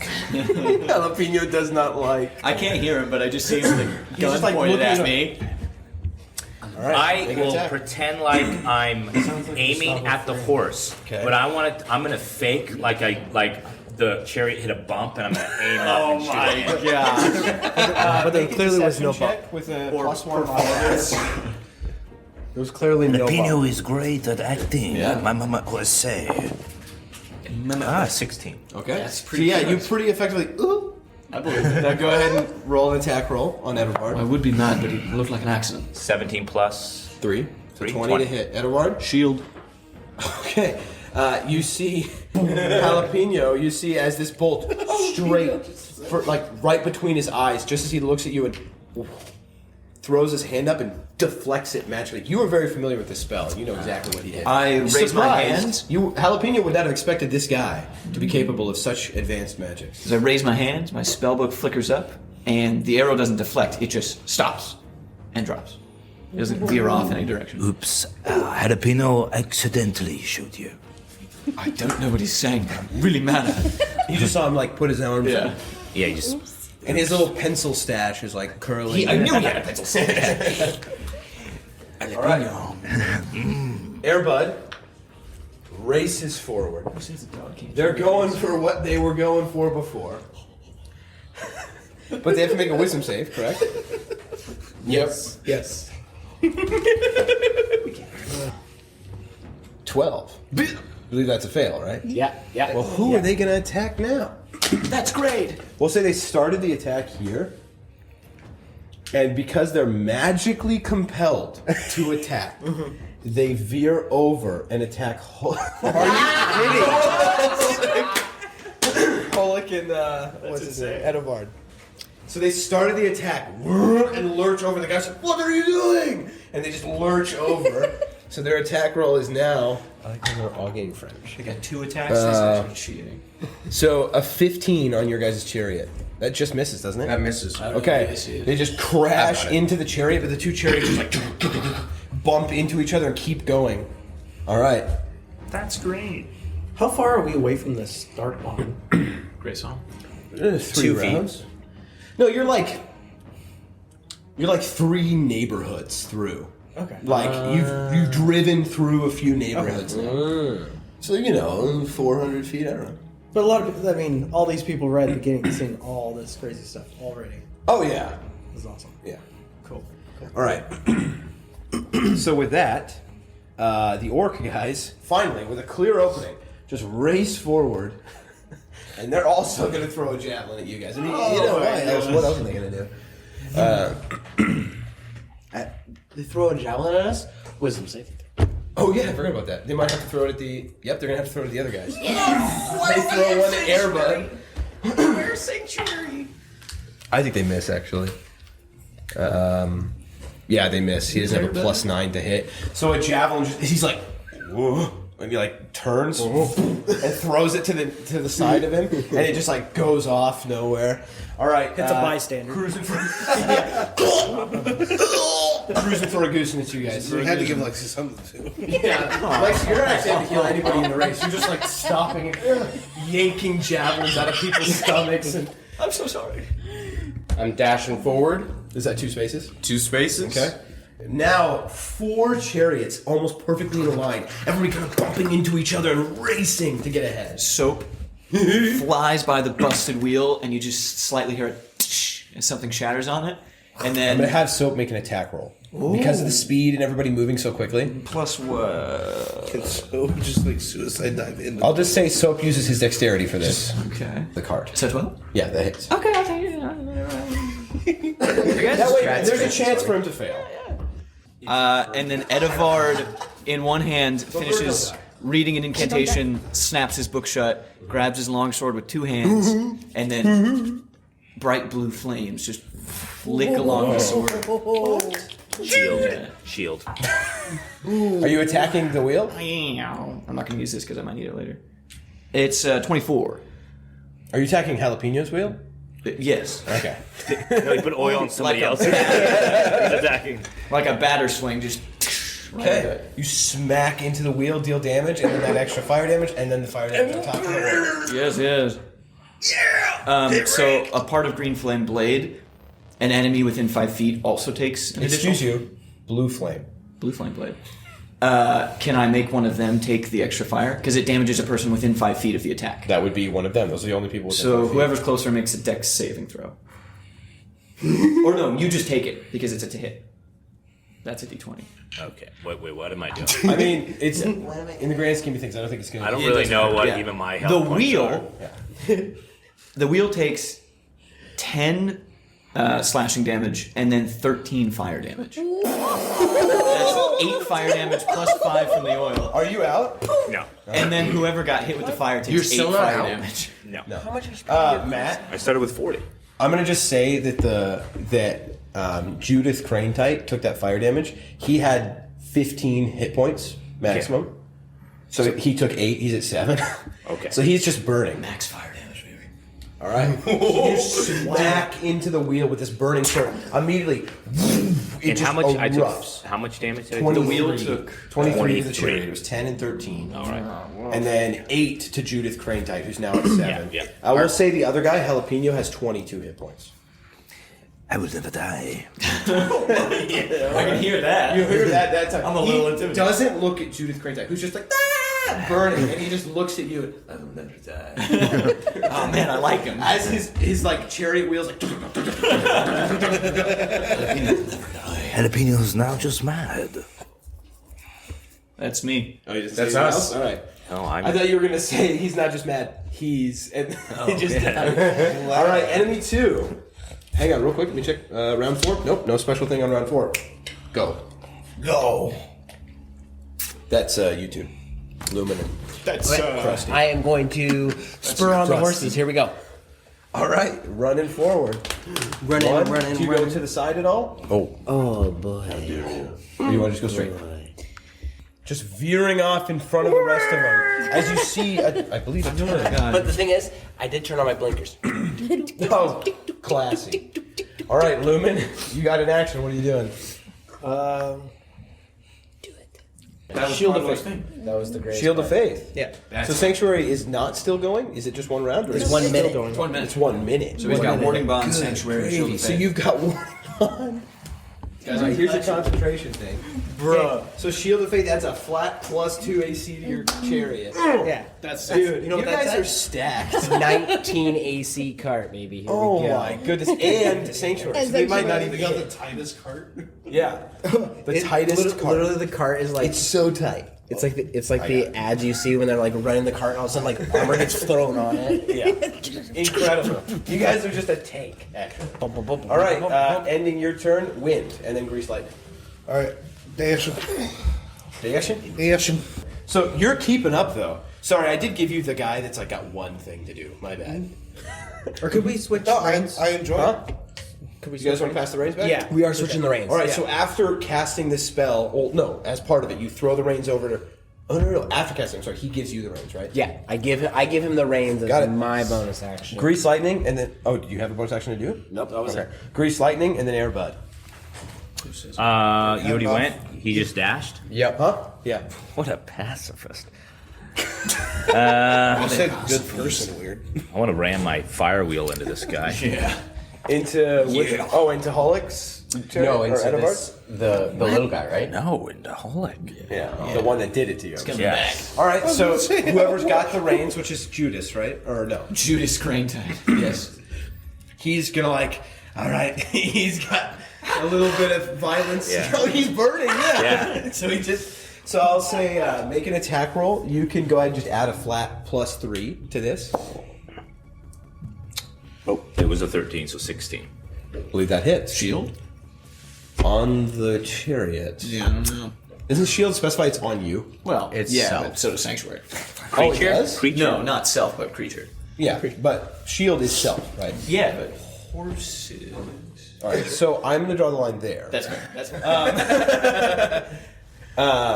Because I was pretty sure you could cast Sanctuary. Yeah, on we've there. got horses on our cart. That's true, but I still think no.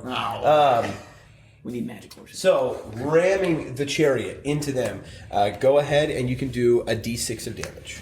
Now, because you're on fire, I'm going to have who's driving right now? I am. Make an animal handling check. Let's 6. Max damage. 6. All right, you took 6 chariot damage. I'm resistant to chariot damage. 15. They are. 15? Okay. You do not get fire. You do, after getting rammed into, you're able to maneuver away from it just enough for the fire not to spread, but you do get crashed into for 6 damage. I'm assuming the oil won't last for 2 rounds like it normally does because we're like moving. No. Whatever. Yeah. All right, so that will allow me to Except at on least, Judas. Judas does keep putting at least go one movement forward, right? That was the driver's action. Driver's action. So you still automatically get your free movement. Yeah. So you're going forward one, or you want to go diagonal? I am going to. You can like try and cut them off. Well, I mean they're. You coming up behind us? Hold on. That's a good. Yeah. I'm going to. That's a good. That's good. No, I will go actually right behind Lumen. Okay. And then I'm going to cast. What's his face? Fireball. I'm going to block him all around with Wall of Stone. Who? Hulac and. Wall of Stone. All right. Like entirely around us? Well, you picked 2 squares, right? Is that the one that you were talking about? Is that a 20-foot thing? Yeah. Okay. So do you want to just do these 2, or do you want to do those 2? What are you looking for? Well, it doesn't have to be a straight line. No. Okay. So that's why I'm asking. going What, to 2 squares? encircle him as much as I can. Oh, I see. You're just making like a little. Yeah. Oh, that's horrible. Yeah. It's gonna hurt. I didn't realize what I was doing when I gave you that. I mean, gee. Wait, what is the ground made of? Stone? Well, here's the. He can. I'm gonna give attempt him to a- go through it. It's only if it's 20 feet. It's only 3 inches thick. Of stone. Yeah. How tall? We can break 6 feet. 6 feet tall. 6 feet tall. It's cobbled stone. What? So just No. falls Sorry. away. It is 10 feet tall. Okay. I'm going to give them because you're moving when you do this, I'm going to give them the opportunity, basically like a saving throw, to avoid it when you cast it. If not, they're going to have to figure something out. So you're animal handling, right? Yeah. Go for it. I know it's 5th level. Oh, it's 5th level? Yeah, it's 5th level. Oh my It's not even wall of ice or wall of water. It's wall of stone. I did not realize what I was like, this one isn't that sounds a like 4th something they level bring spell? to a race. No, it's 5th level. It's a scroll, so. Yeah. They literally they have access to the highest level that Marinfell is legally allowed to have. He gave me 5 scrolls of that. Dude. No, I didn't. Did you roll for it? No, I just made up. He's a 9th level cat, or I assume a 9th level caster. No. I don't. Do I have to roll? I'm so sorry. Hold on to He where does you roll. technically have to roll. Technically, I forgot how scrolls work. The other one was low enough level and you didn't even use it. I didn't use anything yet. Yeah. Go ahead and roll a d20 and add this guy's spellcasting modifier, which I'll say he has a 16, which would be a +3. Okay. Wait. Yeah, it's just your intelligence modifier. So go ahead and roll a d20 +3. You need to score a 15 to successfully read the scroll. I forgot how they work. I'm sorry.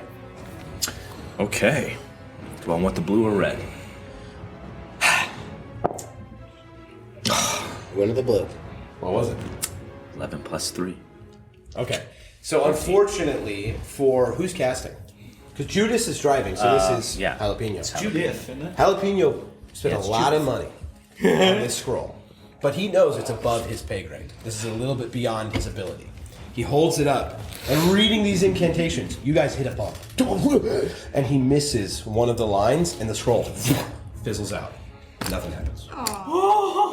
Dude, I act like I never did anything. I'm so sorry. You're just reading the news. I didn't mean to ruin that completely for you. I was gonna add. I was just sitting here like, wait, is he a 5th level I caster mean, then? we would technically get a save because that's how the spell works. If playing the the creature would be, I apologize. within I forgot close, how they get a scrolls save. work, and especially since I gave you one You apparently. get a roll to see kind of which side you end up on. Yeah, Or something you like get a that. reaction to. Well, if that had use your succeeded, movement. yeah, they would have had a chance to try and it would have, but it would have crippled them. It would have given them one less. Dude, it's because it would have erupted in the back of their throat and made them go like dun, dun, dun. It's I just needed to use a spell because I don't know how I just took 23 damage last time. So. All right, Grease Lightning now, Airbud. They are again. Well, now they're gonna rush up, and they are going to action in front of.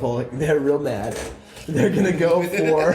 They're gonna go for you guys again. He's coming after you guys. Okay, they succeed the wisdom save. Hey! Now they're making a Now attack they have roll. to hit. Oh my goodness. The like There we 39 AC. go. That's gagged. That's terrible. Ah. What was it? Huh? It was 11. Oh. It wouldn't have even hit you before all your guys' modifications. So they just crash into you guys. You guys are pushed forward a little bit, but totally fine. Wait. All right, ending Airbud's turn. You get, no, not that much. Not like an entire unit in the race. I was only giving us half a unit. That's fair. The orcs. 300 feet. The orc guy rushes forward, and then he's going to throw a javelin at Airbud. Horrible. All right, these guys have done nothing the entire race. But they haven't taken any damage either, right? You're better than Venora. No, they have. They took damage. Right? That's true. Venora's just dead last. All right, cruising for a goosen.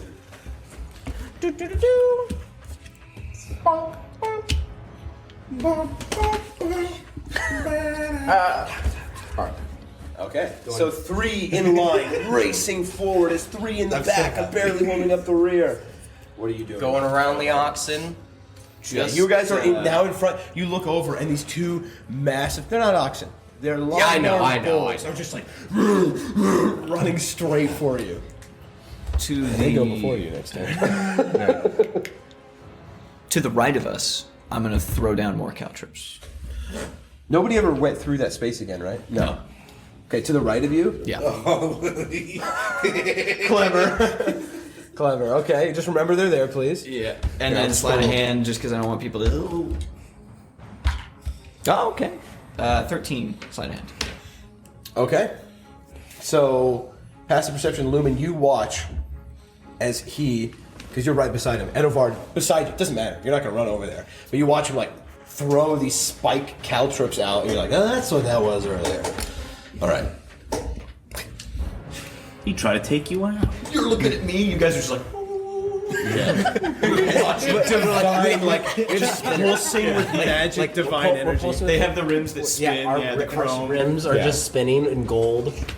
Divine energy. Yes, that's the sanctuary, like almost flying. Pulsing with divine energy.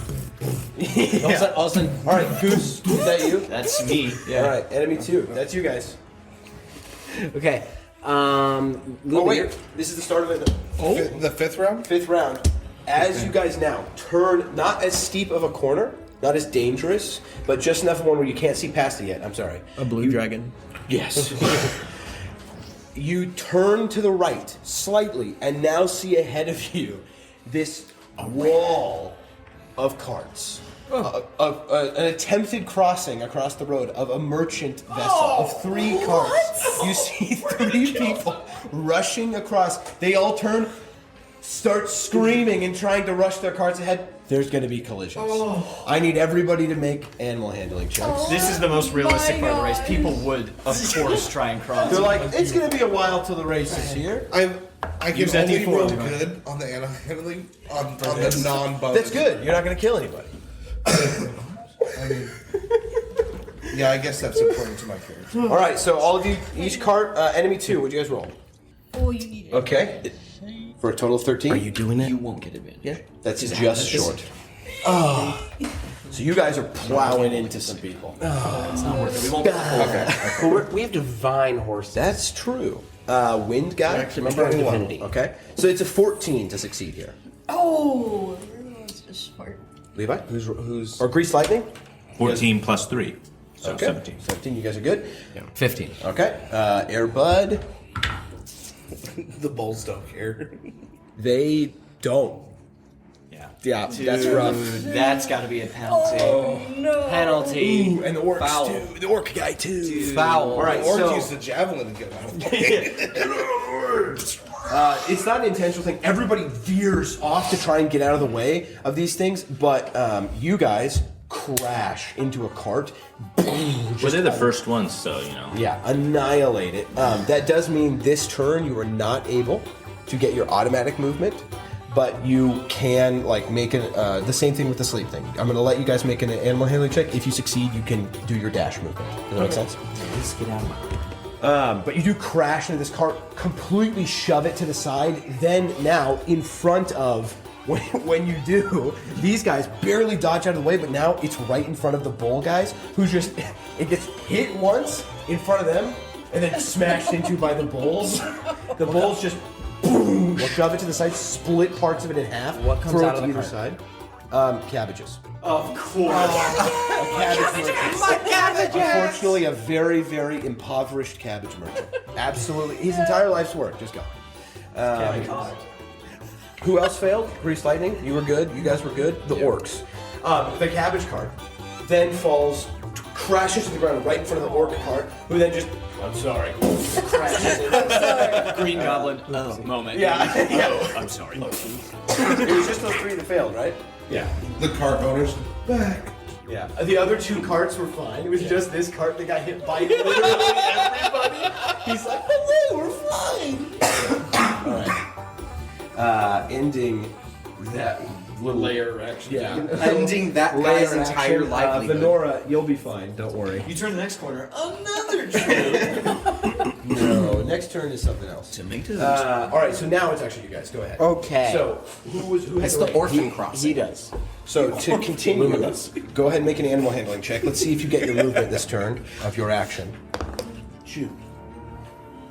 It's kind of cocked, but it is a 3. Okay. 4. Unfortunately, you will not. Well, plus. Oh, you're right. 5. This time it's actually just a 4 because it's not a saving throw. You do not get your. It takes your action. You have to burn your action to get the horses back up. Didn't you say you could get the +1 from on his animal handling checks? It's I'll allow it, but it doesn't matter. Oh, okay. It's a total of 8. It's the difference is really low. But in this case, you have to burn your action to get the horses up, so that next turn you can move. Mm-hmm. Sorry, Byron. Oh crap! If you'd like, I'll allow a transfer of the reins, and you could spur them on 1 unit, or you could do your action for something else. Now that he's like, come on guys, get up, and then it doesn't make logical sense, but he passes the reins and he's like, you try. There you go. All right, we'll go. All right, get up. If you want to at least move 1 unit, you can do that. If not, you can try and keep someone else back. Because you saw the people that ran into it. These guys avoided it. Hulac, your guys' buddies avoided it. So they're going to keep going. This guy avoided it. He's going to keep going. These guys hit it. These guys hit it. And obviously you guys hit it. I'm going to try to hit the green... Merchants again. The green goblin? The green goblin. Okay. On his javelin? On his cover chariot? I'm going to try to throw I'm going to throw a javelin. Knowing I'm probably going to break my first javelin. Okay. And I'm going to shoot it But that's the javelin your father gave you. It's definitely not. He doesn't have a death. Joke's on you, I do. Throw it. And He has 2. Sorry. Got him. What time? I'm going to try to go and hit the legs. Near the legs of the horses. Oh, yeah. And and trying to trip up the horses again. Okay. I'll let you just roll normal and deal normal damage, or if you'd like, I will give a bonus to their AC to try and take a precision shot. And if you hit this, I'll let you add a flat +5 to the damage. It's not quite with the knee. I'm trying to just trip them up. So I know I'm not trying to jab them or anything. I'm just trying to get in between their feet, like if you're trying to go in between the wheel spokes and block the wheels and make them stop. So now they can't get a full gallop in, and then so when the leg comes through, it actually trips them and they fall. Okay, so you're not going for damage. I'm not going for damage. I'm literally going for interruption of. I'm still going to make it an attack roll with a higher motion. AC.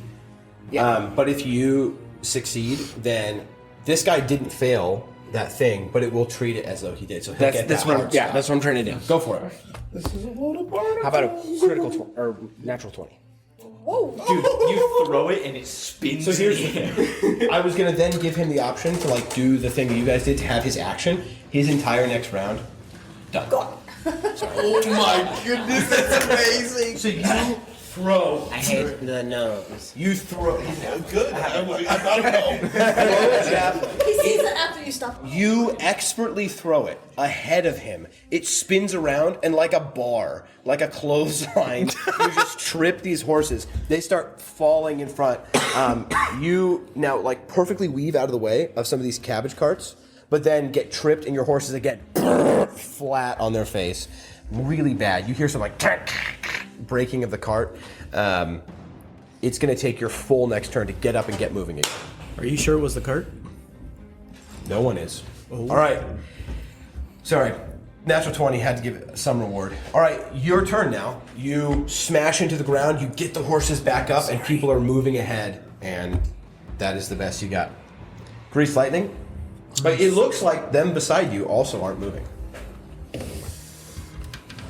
So they're not moving. So I'm just stuck behind them right now.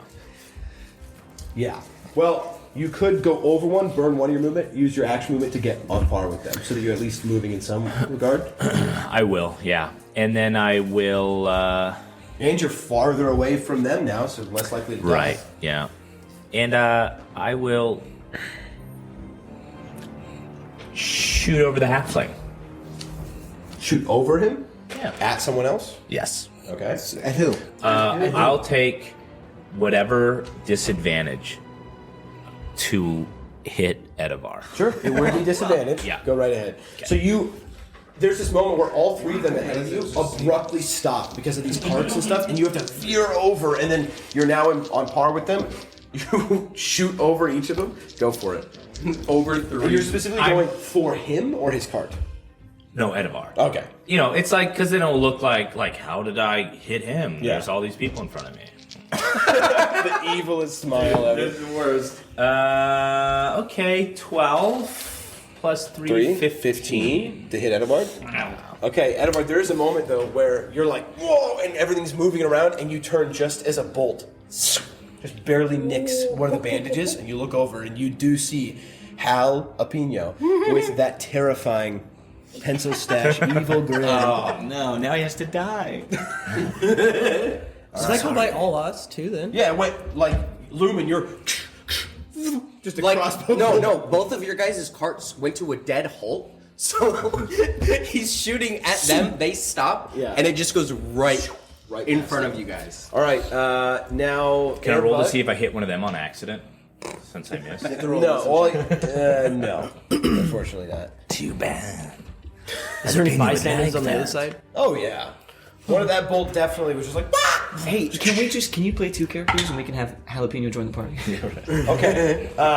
So in that an Edovard attempt can to kill him. attack you guys, Lumen, with the bowls again, they fail the sanctuary, which means they must now roll to attack these two. They can choose to not attack. Oh, they can? Yeah, they don't have to attack. You I can thought they either were abandon the attack or deflects. choose new targets. Well, they want to do damage, so they're going to actually. I'm going to roll to see if they go for you guys or if they go for the orc. Go for the orc. Or Venora. They go for the orc. If they noticed, because it was only a 13. They did. Okay, then they have to They're make a very DC 15. Give me a second, though. Okay, they miss. They miss the orc. So now, what is the roll? DC 15 dexterity save. Or animal handling. Animal handling. Oh. Above that. Then they're good. Okay, so they're able to keep going. Yeah. They did hit the thing, though, so they could only go 1, and that was it. Nice. All right. Ending. Actually, wait. They had to roll to see if they could even go. They didn't do that. That's what we'll say that one was. Now they need to roll their animal handling for your caltrops. No, still right on the money. Sorry. Bulls don't care. Yeah, They they literally stepped don't. right on. Yeah, they're fine. They looked for them to step on. We like to pay. Yeah, it makes them go faster. Oh, we like the pain. All right. Keeps them light on The orc guy will just go to. Wow, the gnome is. And then they succeeded? Didn't they? Oh, excuse me. Because they failed their earlier attack. No, they didn't. So they're stuck here. They don't even get to use their action. They're just fully stuck right there. They're just where the remains of that cart landed, just cemented it into the ground, and these guys are just full stop. The one guy will still throw a javelin, and he's going to go for. Bulls just attacked him. That's true. He's going to go for the bull guy. Finally, he hit something. Yeah, good job. Wow, minimum damage. All right. The one with the most hit points just took minimum damage. 2. Well, that's fine. Actually, it'd be 3. Whatever, though. Doesn't matter. Okay, ending Airbud and Orc. Cruise Goose. Would you like to attack while we're so close? Well, we're so close. I can't reach that guy from here. What are you, crazy? That guy. Oh. What are you, Harley Quinn? Oh, yeah. Okay, so you guys veer over to the right, up to the Trade Acre Bull guys. Go and make your attack. How big are these bulls? Huge. Huge? Well, not the huge size. Okay. Large? Precipice of large. No. Don't want to risk it. No? But they're not actually the large category. Yes. Large and Soap name, but not- flies down, pecks at the eyes of the bowl, and I take a net with some stones on the end, and I throw it at the bowl. Which means I will they have a see save what or it's an happens. attack? No, it's an attack. So it's the Chariot's AC he's here, in which so is a much- 16. He's in so much trouble right now. So it hits with a 22. The bowl is restrained. Okay, I'll say just like each of these other Yeah, things, immediately they just and crash to the ground. Oh my gosh, so they're gonna have to use their action to try and get out, or they're gonna. What does the bull have to make to get out of it? A DC 10. So DC 10 strength check on its turn, which uses its action, which I don't know if that really has anything, or it can deal slashing damage. Okay, we'll see what happens on their next turn. All right, and then you guys move. And then when now that taking ends, the lead. I just hold up a vial of oil and soap grabs it. Grabs it, yeah. All right, top of turn 6. Now, as you guys, having passed through this blockade of carts, are approaching another sharp left turn. A sharp left turn. Everybody that's holding reins, go ahead and make an animal handling check. Guys, I'm so good at this. Okay, pretty good for... Man, he is good at this. Pretty bad. Judas, brain tight. Well, is it's awesome. good, but that doesn't mean much. Yeah. Oh, is this the turn you have to skip? No, that was last turn. Yeah. You're good. Yeah, after I did the Okay, highest enemy roll. 2, so that's Lumen and Clonus. What'd you guys get? 12. 12? That's a bummer, because it's getting harder now. So DC here is 14. We need to have better roll. You rolled a 25 to start this. This turn again, you guys are like scraping by, and you do get tripped up. And so by doing that, you lose your automatic movement this turn. But you, we'll see if you get your other movement. No, this one has no roll necessary. You just lose your automatic movement. That is it. Because you have to use it to kind of readjust. All right. I'm going to cast Silvery Barbs on Judas Crane type. So he has to re-roll? He has to re-roll. I open up my spellbook and little lights shoot out like your turn right flares. It's a reaction. It's a reaction spell. Get wrecked. So you roll a d20 and then take the lower roll. And then Did you already roll your check to see if you made it past this turn? Yeah, do you want me to tell you what it was? Well, I mean, Either way, I take the lower roll. Yeah. You just roll one more time and take if it was lower. and then the lights flare and you get advantage on your next d20 roll. Cool. Which doesn't apply to this one because it's Okay, so green guy, Jared. 22. You're good. You are keeping up now. Grease lightning. What was the lower of those two? 13. Okay. Unfortunately, was it the second one? Yeah. That's a you also burn your automatic movement. Airbud, they were fine, so they do not burn their automatic movement. However, because of the net, they still do, and then some. Orcs, they also fail, so they go crashing into one of the side walls where there's a bunch of bystanders, just completely annihilate some people. And they have to get back on course. Oh my god. Jalapeno is not Lexi, you're gonna have to save. Cruise goose. 18. You guys are Okay, that's Cusco. Poisons for Cusco. They're the cruise goose. They just they're cheating. Yeah. I'm Dude, I've not rolled petitioning above a the 10. judges. All right. Top of the round now. Lumen and Clonus. What are you guys doing? Are you not seeing these judges? Spur 'em on. What? Oh. Okay. Yeah, the chariot banisters go up and you see. Wait, did you guys just fire. succeed on that? No. You failed? Okay. So we lose our automatic movement. You lose your automatic movement, but that was it. There wasn't something else that happened to you, was there? Nope. No, sir? No. I found a pot of gold. We found a lucky leprechaun. It's just the turn, and so you lose your automatic movement. You don't have to roll anything to keep going. You've got your actions, each of you. Yeah. What would you like to do with them? Who's got the reins? He does. Lumen. Are you moving? So you can move one unit using your action if you'd like. To try and keep up. Yeah? All right, go for it. You move where you'd like. Byron? Clonus is gonna ready an action. He's gonna shield off the. Grab another spear. He broke his first. He broke the first spear of the campaign, and now sits there, Spartan style, off the back. Ready somebody gets close enough again? Ready to jab. Yeah. All right. He's gonna block and jab. Sounds good. Wind. Is he just dashing? Yep. You move forward automatically, and then you try and dash. And dashed. And got it. You got it. Okay, now finally taking the lead. You're racing ahead of everybody else. Just needing some time to think, and then going for it. Grease lightning. Dude, the front of your card is like. Buffeting. I will use an action to move forward, one. Okay. And then I will. Oh yeah, because you burned. Yep. Grease Edovar. You cast grease on right Edovard? on. Yeah. On their card. Okay. So what does grease say? So I can do it. It's 10 foot. So if I cast it on him, it's 10 foot all around. Yeah. And So we'll say it's the space he's on. Yep, makes it difficult terrain, and it also will make them fall prone. The horses, presumably, if they don't make a dex saving throw.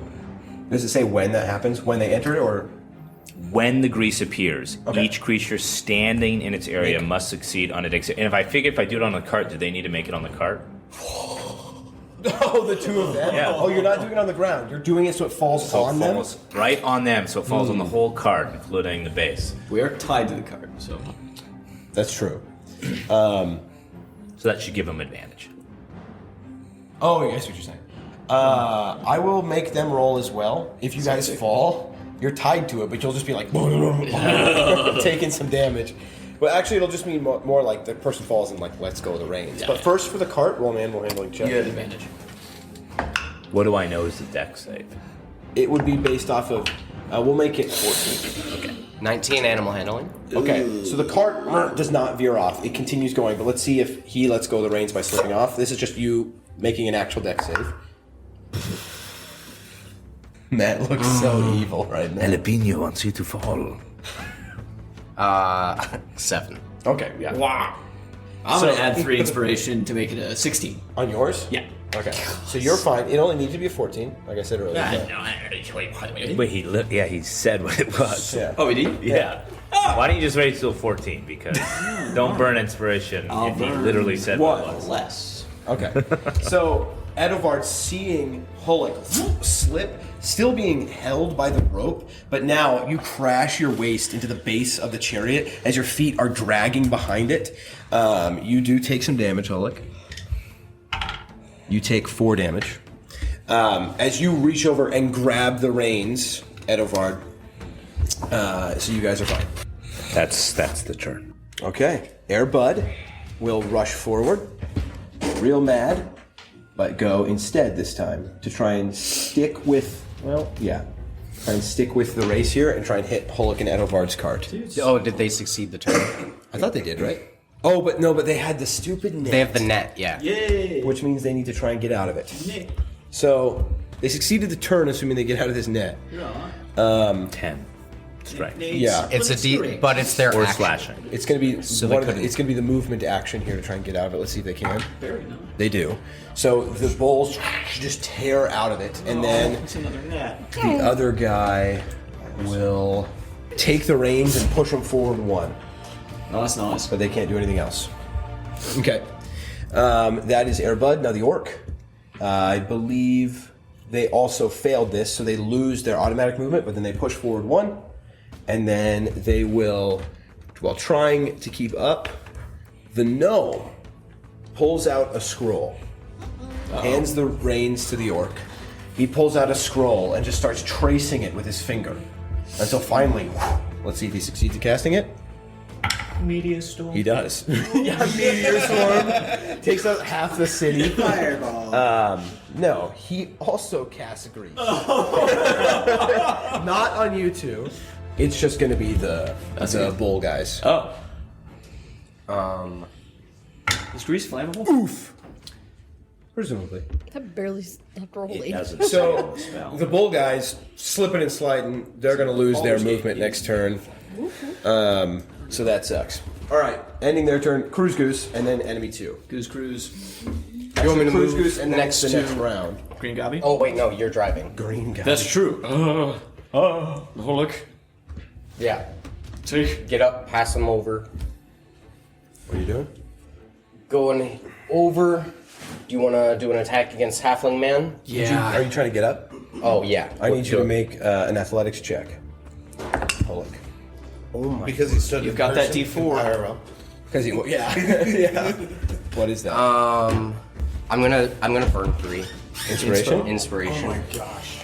Down it. Dude, For a total of? 12. 12? Okay. You do, you're like banging against the ground and you barely pull your legs back up into the chariot. You grab the reins, you're good. Okay. Do you want to boom and... Yep. What are you doing? Soap is going to do the wheel maneuver. So Soap is going to attempt to drop oil on his wheel. Green Goblin. On the, you mean the halfling? The halfling.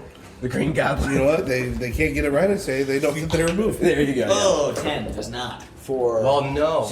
No, it does. It's half of his AC of the card. Because it's not supposed to be an attack roll anyway, but I just want there to be a possibility of fail, so no, you do. So, and then, this flask of oil just shatters across the wheel. What are you doing now? I two-hand the sword again, but I look at the halfling and I go, Mike, I don't want to see you die, tuck and roll. And then I make a flaming swipe at him. Okay. At the wheel. No good deed, you know. What good deed did you do? I've done nothing to anyone. Other than I've been targeted by everyone. He really is the best person. He's like, I'm just here to race clean. Yeah, we're gonna kill him. Well, you guys have a really I'm Dale. All right. What's the damage? It's a 20 to hit. Hits. And then was it a natural 20? No. That's almost max damage. So 13 slashing, and then okay. I don't know how many hit points your cart has left. 5. Yeah. After the 13 or before? After. Okay. And then fire? 8 fire. Our first chariot out of the race. I do consciously choose to not have the flame jump to you. Okay.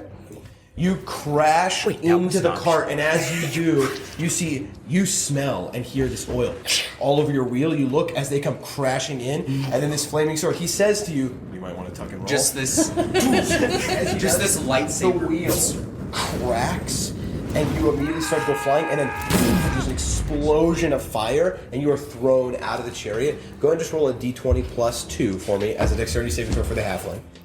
You got this. 4. Can I choose to just throw a net in the air as my reaction? I'll reach out for him if I see him falling. If I can take something out. He's getting thrown the other direction. He's not getting thrown in front of your car. Yeah, I don't know. I just don't want to see him die. I'm not gonna let you throw it. Lexi will save the reaction. You know that Venora is coming up behind. Did I give you a hit point total for this halfling? No. We'll say 21. Okay. He takes flying. Yeah, he goes flying from the car. He takes 12 bludgeoning damage as he comes to a crashing stop on the ground, and the cart just crashes, getting destroyed, is burning. The horses are running, dragging this burning cart around, trying to get away from the flames. And he's just watching, this cart they gave him, he gutted it to make it super light. And he's just like, I mean, it's not like one you brought at least, but still, it's just like, my work. You were out of the race. Dun, dun, dun, dun. Yes. All right, it's bound to happen to somebody. I know. I keep getting targeted over and over and That's what you get for being and the horde, and the bulls, and the wizards. The bulls have targeted them. Whoa, I never shot at you. Yeah. Yeah. You And only how many got times have targeted. they been targeted? Exactly. You almost got targeted. You only got targeted like twice. Sorry. The judges saw that he purposefully didn't set you on fire, but he did Judith Crane tight. That's true. And we move up another unit from flame is a wild element. So, ending Cruise Goose, Venora, you see this having to go into action. But as you do, oh no, you feel ding, a little ping. Literally. Immediately, as you see this, you're rushing out, guiding the horse in that direction, and then you feel a ping of locate object off to the left into the city. Immediately. You are like the northeast quadrant of the city, or actually no, you're the northwest quadrant of the city right now, and you feel a ping to your left, which means it's just generally southeast, like in that direction. I immediately, there's already one in each hand. Just throw it the second I feel it. Sounds good. I just see NFL flag. I'm slowing. And what's great about the timing is, for the majority of people, they're probably seeing it as if you're throwing a flag for injury. Yeah. There's a serious injury, and then you throw a red flag off. Perfect. And I'm slowing down. Do you want to try and make it stealthy so people don't notice it, or are you just throwing it? Kind of. Roll sleight of if hand. somebody sees it, I don't. The nice thing is the timing. If someone It's sees perfect. it, it's not so big of a deal. Oh! Yeah, it could just be wreckage. Flying through. Bloody wreckage. bloody 18. strip of your cloth. Like 10 seconds 18. after the explosion. You throw it, and then now you're rushing. And I'm, yeah. Okay. And when I get to him, or I'm to him yet? It'll be like the next turn. Okay. I just want when I get out of range, when like I feel like dissipate, I throw another one. Okay. It's like it's 2 oil. So that happened on turn 7. Turn 7, got it. At the start of turn 7, just so you know. Northwest quadrant of the city. Okay. Now, with that, on the 7th round here, you guys all have finished that turn. You've been racing straight ahead. And you see the road here in this section of town is like really rocky and full of potholes. Michigan. It is just not very well kept. I need everybody to make animal handling checks. Me too. I can't afford it. Well, no, just the people with the reins. I've got so. Huh? Okay. Did My you make lowest one? Yeah. Ooh. I mean, not my lowest roll, but Silver- my lowest animal handling this round. It's still decent. You didn't have to roll twice, did you? Oh, I thought you were saying. My bad. All right, enemy 2, Lumen. What'd you roll? 6. That was Lumen. I'm rolling now. I grabbed the reins. Lumen, you see this, doing your best to guide the horses through it, taking the better path. You crash into all these potholes. Unfortunately, all of them? Huh? You got all of them. Yeah, you got all the bonus points. Unfortunately, you'll lose your automatic movement, and the cart just takes damage. Oh. And me. Oof. And him. The cart takes 10 damage. So it takes 5 damage. Oh! And then the cart hits a pothole, 5 damage, cracks the cart a little bit, and Lumen, you just feel like somebody socked you in the side of the head for 5 damage. So you take some as well. But unfortunately, you guys burn your normal movement, but you got your action movement on your turn. Okay, so now I have to roll for concentration, right? For what? Which has concentration? Shield of Faith? Shield of Faith. Yeah, you took 5 damage. You just need to make a Constitution saving throw of 10 or higher. Well, you're good. Shield of Faith is still up. All right, Grease Lightning. 14. 14, you succeed. Airbud. Airbud fails. So they take some damage here. The same that you took. Okay, and then the orc guys also take damage. Gosh dang it. Oh, my guys are doing terrible, man. Okay, who else here? Cruise Goose, what'd you guys roll? I finally rolled above a 10, so 20. Wow, okay. No effect. You guys do your best to avoid all the potholes, all the rocks in the road, and you are fine. Okay, so now top of round 7, enemy 2, go right ahead. Lumen and Clonus. Okay, so you just use your action to run? Yep. Okay, no roll. You don't have to roll. You just burned your automatic movement. So you're just trying to fun. Go for it. I need to get those bad rolls out. Okay, go for it. It's a good one. It's a good one. Yeah. Yeah. Byron? And so then... It's a good one, wasn't it? Yeah, it was. Clonus is going to throw the spear at the bulls. At who? The bulls. Go for it. Our yellow guys. Yeah, you're still within range. That's fine. Damage or something fun? He wants to do something fun, but he really is looking for that linchpin, but he doesn't see it on the bulls because that's the one he was going to go for. So he's gonna. What's your passive perception? Oh, that's right, 9. 11. Oh, 11? Sorry. Wait, it's 11. Nope. Passive perception is 9. Yeah. Okay. He's gonna try to like spear a bull, like right mid lung. Gosh. Do you want to go for that called shot thing, like I said earlier? Let's go for it. All right. So the AC on that guy is raised, but you'll get a flat plus 5 damage if you hit, in addition to whatever you roll. Go for it. Okay, here we go. Holy. That's not gonna work. What's the total? That's a 12. Unfortunately, yeah. You throw, trying this called shot straight for the chest, and as you do, it just clatters to the ground just beneath the bull. Does it break? It doesn't look like it broke, but it's long gone. Venora, grab it! Venora, it's mine! Venora, either save the halfling's life or grab his javelin. Venora, I have my name engraved on it, okay? Don't lose it. We'll find it later. Okay, ending your guys' turn, Grease Lightning. All right, that's my dash. Okay. I want to. Can I Wait, go? you moved your regular movement and moved an additional, right? Yes. Okay, cool. Sorry. Yeah. I want to. Can I do a cold shot to try to just nail one of those horses in the head With your crossbow? Yeah. Sure. Oh, in the head. So it's going to add a flat bonus to the AC, but if you... I get 5 plus damage if I get it. Is that right? Okay. Nice. Ooh, baby, come on now. Jalapeno never misses. He did earlier. Yeah, I've seen him miss a lot. So there's this moment. It's not sly. It's not sly. You are holding. started with 12. I've only used Yeah, it's not sly. You are holding this crossbow for so long, trying to hit the head, and then finally, and it just totally misses. But definitely, some people on the side saw you like with a crossbow for so long, just aiming it. All right. That's it, I guess. Airbud. You'll never miss it. Airbud will. That's all he's been doing. You missed. Somebody did something to Airbud, right? Oh no, Airbud just failed before, so he loses his automatic movement, but he will continue moving forward. They use one action to push forward. Actually, they won't go forward straight; they'll go diagonal to try and crash into Lumen. So with Sanctuary, right? That's still up. Dang. Oh, yeah, it's not concentration. They got through it. They got through. Oh, okay. Now an attack roll. Come on, dude. I'm gonna use a different D20. Where's my other one? I've got a good one somewhere. Use jalapenos. Never. Hero 4. I just roll some jalapenos on the ground. It's spicy. It's a hot roll. He's reading the bones. I mean, It's so dark I can't see him. Dude, jalapeno. Absolutely awful. A 6. All right. So a total of 10. They crash into you, barely pushing you forward, but nothing. Actually, kind of to the side. The two of you guys are now, you're pushing to the right into them. They're pushing to the left into you, kind of keeping yourselves going straight. It's this like long, drawn out period where you're like grinding into each other. While they're next to me, I go rock, paper, scissors against them. Roll a charisma check. Distractions. Charisma? Just a charisma straight? Yeah. How about 10? One of the guys looks at you and goes, man, what the heck?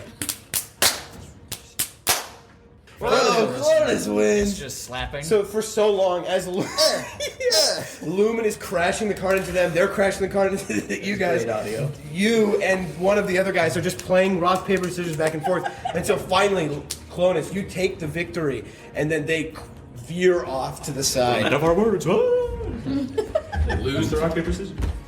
Yeah, that's it. They were just bumping into each other just to play, and then, oh, we lost, get out of here. You lose, get out of here. All right. We've won the battle. Now we've got to win the war. So the orcs, they failed the Rocky challenge, so they just get to go forward one, and then they're going to throw a javelin. Why did I switch to this die? Oh, wait, no, I think I actually hit. Oh, sick. No, I miss. Oh. He doesn't have a +6. All right, the orcs are done. Cruise Goose. You throwing anything? Yes. Pull out 2 hand axes. Okay, what are you doing? I'm gonna get me close to Hal. How you know my name? That is burning some forward That's movement, wasting dude. forward movement.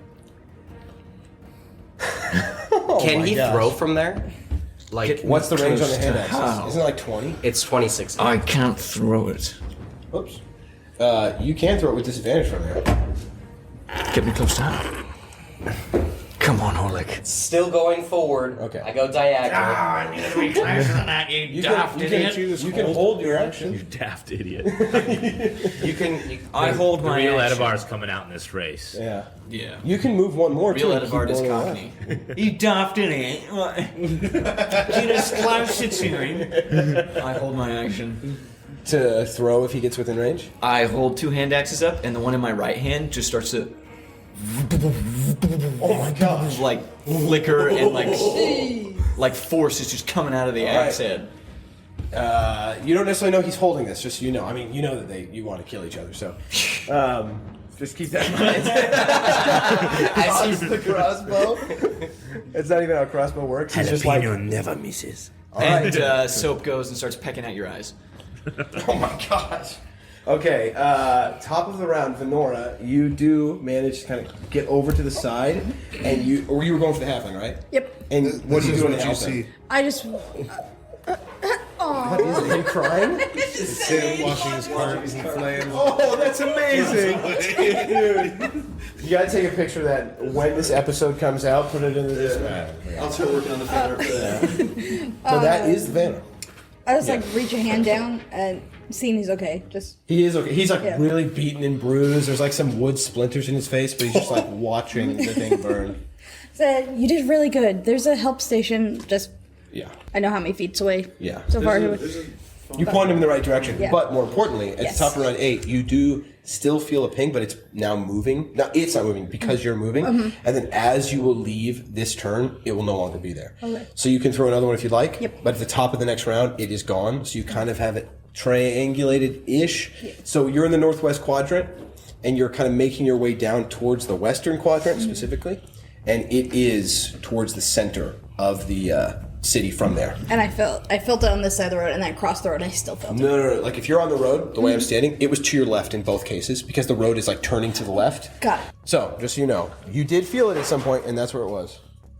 All right, there is no top of the round thing this turn. You guys have a long straightaway. 8 or 7? This is 8. There's a long straightaway as everybody's just racing, using this to their advantage. No rocky ground, no carts in the way, no turns. Just race. Enemy 2, Byron and Mike. Byron. You guys get your automatic movement for once for a long time. You can go straight if you'd like. Put it. Spur on. You can run. You don't need to roll for this. Nope, we don't need to roll. You just get to do it. We just get to and do then, it. who is using the reins in that? He is. Okay. And then what is your action, Byron? And then my action. You are within range of. As we go by, I can. You're within range of them still now, technically, but also you were within range of the bull guys if you wanted before you moved. But Jalapeno doesn't even look at you. yeah, as you're looking ahead, running forward, while the bull guys are within range, you look at Jalapeno. He's holding a crossbow by his head, not like at his head, but like up into the I air. am full of shame. Yeah. No, he's preparing it. And you see him just drawing it on Edovard straight ahead of him. For glory. I'm gonna, since we're right next He to the shoots bowls, Judith so that they crash into each other. Since we're right next to the bowls, I'm actually just gonna reach out and lunge attack at the bowls. Are you making the called shot thing, or you want to just run a regular attack? We're going for that hard lunge. We're going for the call shot. You going for the called shot? We're going for the call shot. All right. We're going for the call shot. We're going for the called shot. We're going. Here we go. Whoa! It's a Total love? It's a 24. Whoa! I'm actually going to give you a flat plus 10 because you exceeded it by an additional 5 after exceeding the wow. Dang. So 10. Your damage, roll it, add it, and then add 10 to top of it. Oops, that bowl's gone. This dice, here we go. These are not rules that will withstand for the rest of the campaign. This is just mini games. Yes. Okay, I like this. With the 10, 16. Whoa! Jeez. That's a lot. And then I dump a smite? A smite. Oh my gosh! I just Okay, roll the smite. Eat the whole 2 d8s, right? Is it Yeah, the first level for smite? first level, Yeah. No, it's 2d8s. always 2. Yeah. Dang, son. Respect. Respect. Is also 8 more. Oh my goodness. They're hurt. You watch as into the top of the leg of one of these bulls just crash your javelin in, and then whoo, this flare of divine energy. Oh, we're going right for barbecued heart on this one. Okay, This is straight what- into it's where where you we're think going. its heart is. That bull is like limping now. It's trying its best to keep Lungs up. are inflating with fluid. But this massive explosion of divine energy just pierces it. And you see That's the guys behind her. No! All right. And I pull it out and go like this. Pull out of the race. Pull out of the race. I'll let you make an intimidation check if you'd like. Intimidation? Yeah. How about a 19? What? Whoa! Wow, dude. That's It's pretty good. pretty scary. On the mark. Oh. They look at you. Not after that. Then the more shall come. All right. They have. Well, I was going to say a new enemy, but they already hated you guys, so they're coming after you again. All right. Grease lightning. Somehow you're still in this. Greased lightning. Somehow. I'm jalapeno. So I don't notice him that he's ready. Because I'm looking right at him, and I'm gonna. You see him look. I mean, he's looking. You're looking at. Yeah. I'm trying to get your attention. You don't necessarily I'm like, notice the magic on his axe, but you see him holding 2 axes, looking right at you. Because he's fully turned around in the chariot, ready to. Okay. Well, Keith, I'm not sure what we should do. Today we die. Over this chariot race. Okay, so are you running forward? I put the crossbow down, and I'm gonna move at least one space to not have disadvantage on the shot. Oh no, I'm gonna dash. Oh, good. I'm ready. The moment I see him make his move, I make mine. You shoot? Yeah. All right, both you roll at the same time. Who shot first? See who shoots first, yeah. I'm gonna hit the. Wait, do we want to see who shoots first? Because we can just roll a dexterity check to determine that real quick. What's my dexterity? +8? One plus 8. I assume I'm jalapeno. Huh? Don't you have a +3 to hit? Yes, it would be a +1 because you have a +2 proficiency. Hang on one second. What? When the hell do you go first? I guess technically the held action. No. But do you want to just rollies it? Let's rollies it. Do you want a true rollies, which is no modifier? We just roll the die. Sure. Yeah. All right, roll d20. Let's see who goes first. I have advantage though. No. Okay. You chose to give up your advantage. Jalapeno always wins this. Okay, what's the number on the d20? 16. 6. Okay, so prepared. He's having to wait till you get up there, but you've already got your hand on the finger on the trigger. Go ahead and take your attack roll. We're just going to let this attack hit first. Yeah. It doesn't really do much, but... Jalapeno never misses. Ooh, 19. Okay, just straight into Edovard's chest. Deal damage. What? Two. +1. Okay. What? Yeah, so it does bounce off your armor, but then like nick your neck for a little slice, and then you. It's a held action. I can only make one attack. Yeah. Against the chariot or me? It gets. I have 22 hit points. Judith Cranetide has 7. It gets you. You're going against the guy? You're breaking the rule? Are you attacking He's been breaking the rule the entire time. But you're swinging a melee weapon. The refs only see the guy who reacts. Okay.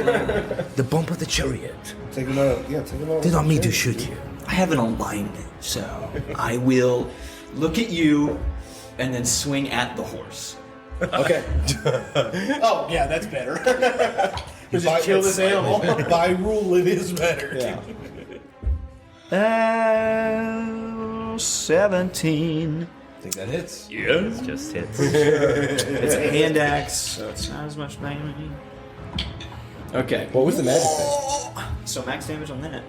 The hand axe does 9 to the horse, but I'm using the blunt end. Okay. You just crack it in the head. I mean, that brings your chariot's total down, right? To 1 hit point. Wait, really? Well, I'm at 10. Holy moly. And then it does 8 thunder damage. But can we just say for flavor, because the next time he would move, he takes an additional 8 thunder damage because it's booming blade. Mm-hmm. So it hits the horse and then it. Well, it knocks the horse out, which causes the horse to fall on the ground. And then it slides. Yeah. Well, wait. Explosion. Does it fall? Because I will want to leap towards their. And I will gladly pull him into the car. Hang on. So, Jalapeno never loses. I'll allow a dexterity saving throw for jalapeno, so it's just a +1. Mad Max, my man. And y'all can just do this to each other and let me just do my own thing. And win. 20. Okay, hang on. So, you crack this horse in the back of the head with the axe. As it does, there's this loud, resounding bang, and then you see an energy flood into the horse. The horse crashes to the ground. Immediately, the chariot lifts up, and as it does, there's like an explosion from the horse of energy. The horse doesn't explode. It does. There's like an explosion from the horse of energy. The horse doesn't explode. Everyone in the splash zone. No, there's just this explosion of force that propels you forward into their cart. Bye-bye, Judith. I reach out. Judith, hang on. Judith, just off to the side. Have Judith make a dexterity saving throw, +1 as well. 9. All right, Judith is gonna die. Yeah, Judith is gonna die. 7 exactly. He's not dead. Still with a little bit of flame on his pants, cracks his head and just lays there. You have killed my friend. Venora's got to go into action next round here. Came out of a loony bin. You're like, he killed my father. You have killed my friend. So, are you letting him on the chariot? I'm gonna try and grab his collar. All right. So So like dexterity saving throw. No. I have yet to use. Just my let D4. him go. I might not grab his collar. Dexterity saving throw. Yeah. That's a 6 plus 3 plus 2 is 11. Okay. You do grab on to the chariot, and you're holding on. You're standing on it at the back, barely, but you're like kind of like starting to fall backwards. But you grab onto it. You're holding it there. You reach forward to grab, and he's like evading your grip. What are you trying to do? I'm gonna get on there and brawl. Dude, yes. All right, so you're in the race still only by turn for this purpose. Fisticuffs, baby. The chariot is now heavier, Levi, so at the start of each of your rounds, you're going to have to make an animal handling check.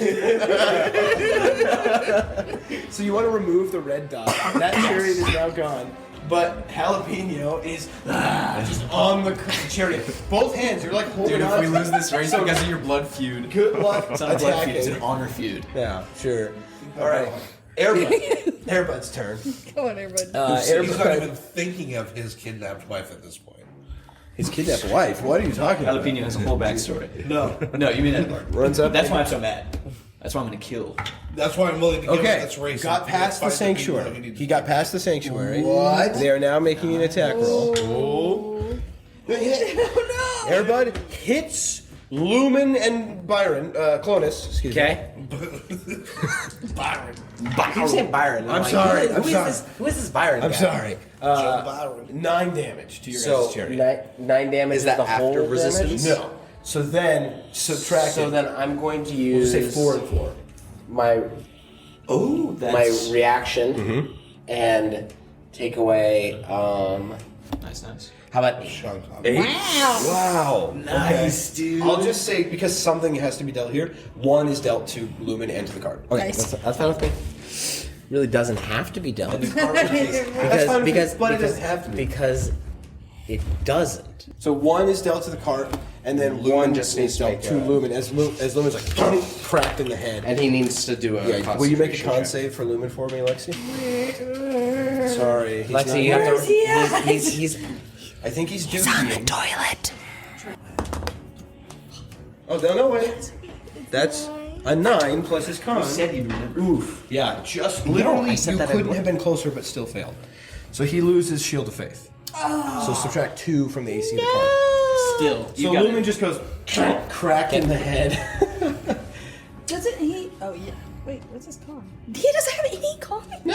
No, he doesn't need it. Okay, but that's all right. You're close to the end of the race. You guys lose 2 of your AC, but you guys have sustained a lot because of that. So, ending Airbud's turn, they moved 2 and attacked. The orc guys, still in this race, are going to run 1, 2, and then throw a javelin at the bull guys. Yes! Finally! Yeah, again. The hit? Again, yeah. Oh, minimum damage again, 2. 3, I mean. So they've 3. only dealt minimum damage. They've either missed or dealt minimum damage. That's rough. So bringing it down another 3, you see just crashing into the side of the chariot, just splintering some of the wood off. Whatever. Okay, Cruise Goose. Get that thing. Put that thing back where it came from. Or so help me. Put the. So are you moving? Are you gonna try and wait for him to do something? Well, I have to do at the start of the turn. Yeah. Animal handling check Rooney. You get the D4. 17. You're good. So move your minimum for me, and then Edovard, excuse me, you are face to face with the bomb guy from Incredibles. Bon voyage. That's right. Except not French. I'm Hal Epeno. Finally learning his name. What? What are you doing about it? Just push him off? I do not lose. Soap goes and starts pecking at one of his hands that's holding on. I will say, with his presence, you did feel the chariot like a little bit, but you guys are still moving. And he's pecking at his hands? Yeah. And then I'm gonna make for the advantage thing. A shove attack with an axe in one hand. Okay. So that's an athletics check, right? Yep. You get to make an athletics check. It's a +0. Afraid to fight me. You say that? Yeah. You're so dumb. 20. 11. Okay. The damage he's gonna take going the flat of his axe, just, and you go flying back on the ground. Unfortunately, Jalapeno has been defeated. Unfortunately, that's all it took. All right. It seems like we've lost something. And then immediately, the chariot lurches forward, racing again. Are you using your action? Or I steal Lexi's horse. Dude, you can try. I'll allow it. Yes, I definitely will. Oh my gosh. You got another scroll This of guy Wildstone. is the worst dude ever. Dude, yeah, Are you true? I love it. Doesn't she have to hop off the horse to like help somebody? Dude, she did help you. If somebody's knocked out, which your buddy is. I wanted to steal the You're horse. like the people that steal cop Wait, how much cars. damage did he take from hitting the ground? That's true. I need you to make a dex save for me. Dude, a horse. It's gonna be. It's Oh my gosh. It's gonna be the You'll cop take half. chase from Shrek. Superheroes Day. I rolled max though, so it's 12 halves to 6. Okay. You're good. So he's just like, Dude, you don't have to carry a cart. You're gonna be fast. That's true. You are going to be fast. You don't have to carry a cart. No cart means 2 units of movement for free. Could you imagine? Now it is Someone can a just chariot jog. race. But I did say earlier, the racer's all that matters. Dirty dog. Okay. Oh my god. Did you guys move more already, or is that your turn? I believe I moved to. I'm pretty sure you did, because it looks like you're really far ahead. Okay, a far lead. Cruise Goose is racing ahead, about to hit some turns well before anybody else is. Pepe Le Pew is on the ground, flat on his back, whatever he is. Jalapeno, sorry. Jalapeno. Jalapeno stands. Jalapeno stands and sees Venora approaching his presumably dead friend and dismounting from her horse. Sorry, Judith. An idea sprouts in There his was mind. an idea. All right, beginning of round 9. Again, no sharp turns, nothing on the ground. It is just a straightaway. Everyone is golden to do whatever they'd like, starting with Clonus. Oh, I'm sorry, Venora. Okay, Venora races over. And I don't. Wait. Do you dismount to help this guy? It depends. Yes, I do. Okay, you stop, dismount to help Judith Crane Time. What are you doing? I touch her on her shoulder, or she. I think we don't know. The tabaxi. Judith? And cast Spare the Dying. Okay, casting Spare the Dying on this tabaxi. Just like you see, like barely breathing, burned and beaten, but no death saves. Just stabilized. You see just the slightest raspy breathing. And tell if there's other people around. Yeah, people are like running out from the crowd. Tell the healers where she's at, and then I pop back on my horse. Oh, so you just assumed? Okay. I did. Yeah, I think I did. Yeah. All right. As you're doing this, All cats are girls and all dogs are male. because this is what's happening during that round. All right. Nice. Now it's Clonus. Excuse me. Also, the ping has gone away. Come on, Clonus. Lumen is still holding onto the reins. We're gonna get a free action. Lumen's gonna use his dash action. I'm then gonna grab the reins from Lumen and say, "We gotta go," and dash and use You're my gonna use dash yours as well? and use Sure, my that's dash fine. action to double up on that action. That's there. fine. I've allowed it once before. Yep. Wait, we can do that? Yeah, that's I can use fine. my action to move another. Sure, yeah. I said it didn't make logical sense earlier, but I allowed it. Oh. So we were gonna get up to you guys. So that's your full movement in both actions. Yep. Okay. Is that it then? That is it. Grease lightning. So, but I'm gonna yell. We're gonna follow up behind you. We won't try to take the lead. okay. So Hal, Latosis, go ahead and. Are you cracking this devious plan to try and take this horse? Yes, How I are you see it, doing and hey, Judith is stabilized. Judith will live. Goodbye. I want to try to just hop onto that horse and immediately Okay. full sprint. Roll a stealth check, so it's a +1 for this guy. I love 14. So you run up to the side of the horse. She's standing on the other side. You grab the top and start to pull yourself up. You see it. What are you doing about it? Nice horse. It is. Do you just back off? No. Oh. Nice. So you try and mount up still? Are you gonna Yes. stop him? Yes. He tries to Don't mount make up. me. Sorry. I'm going to punch her in the face. You mount up. This is your action for the turn. Sure. Okay. Well, can it be a shove? Like just a shove away, yeah. Sure. So it's an athletics check, which for you is a 0. So you want to shove and knock prone? Yeah, I want to push her, and mount, and take So a my shove regular action. movement, which I Yeah. can't. So the shove action is an athletics check. So go ahead and roll with +0. If I You can oppose that with, I believe, an athletics or acrobatics. does that take away my action? This year's good.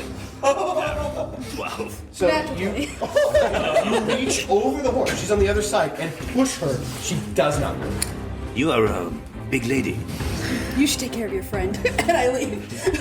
And then you mount up? All right, so she gets back on the horse. Sorry. Yeah, basically.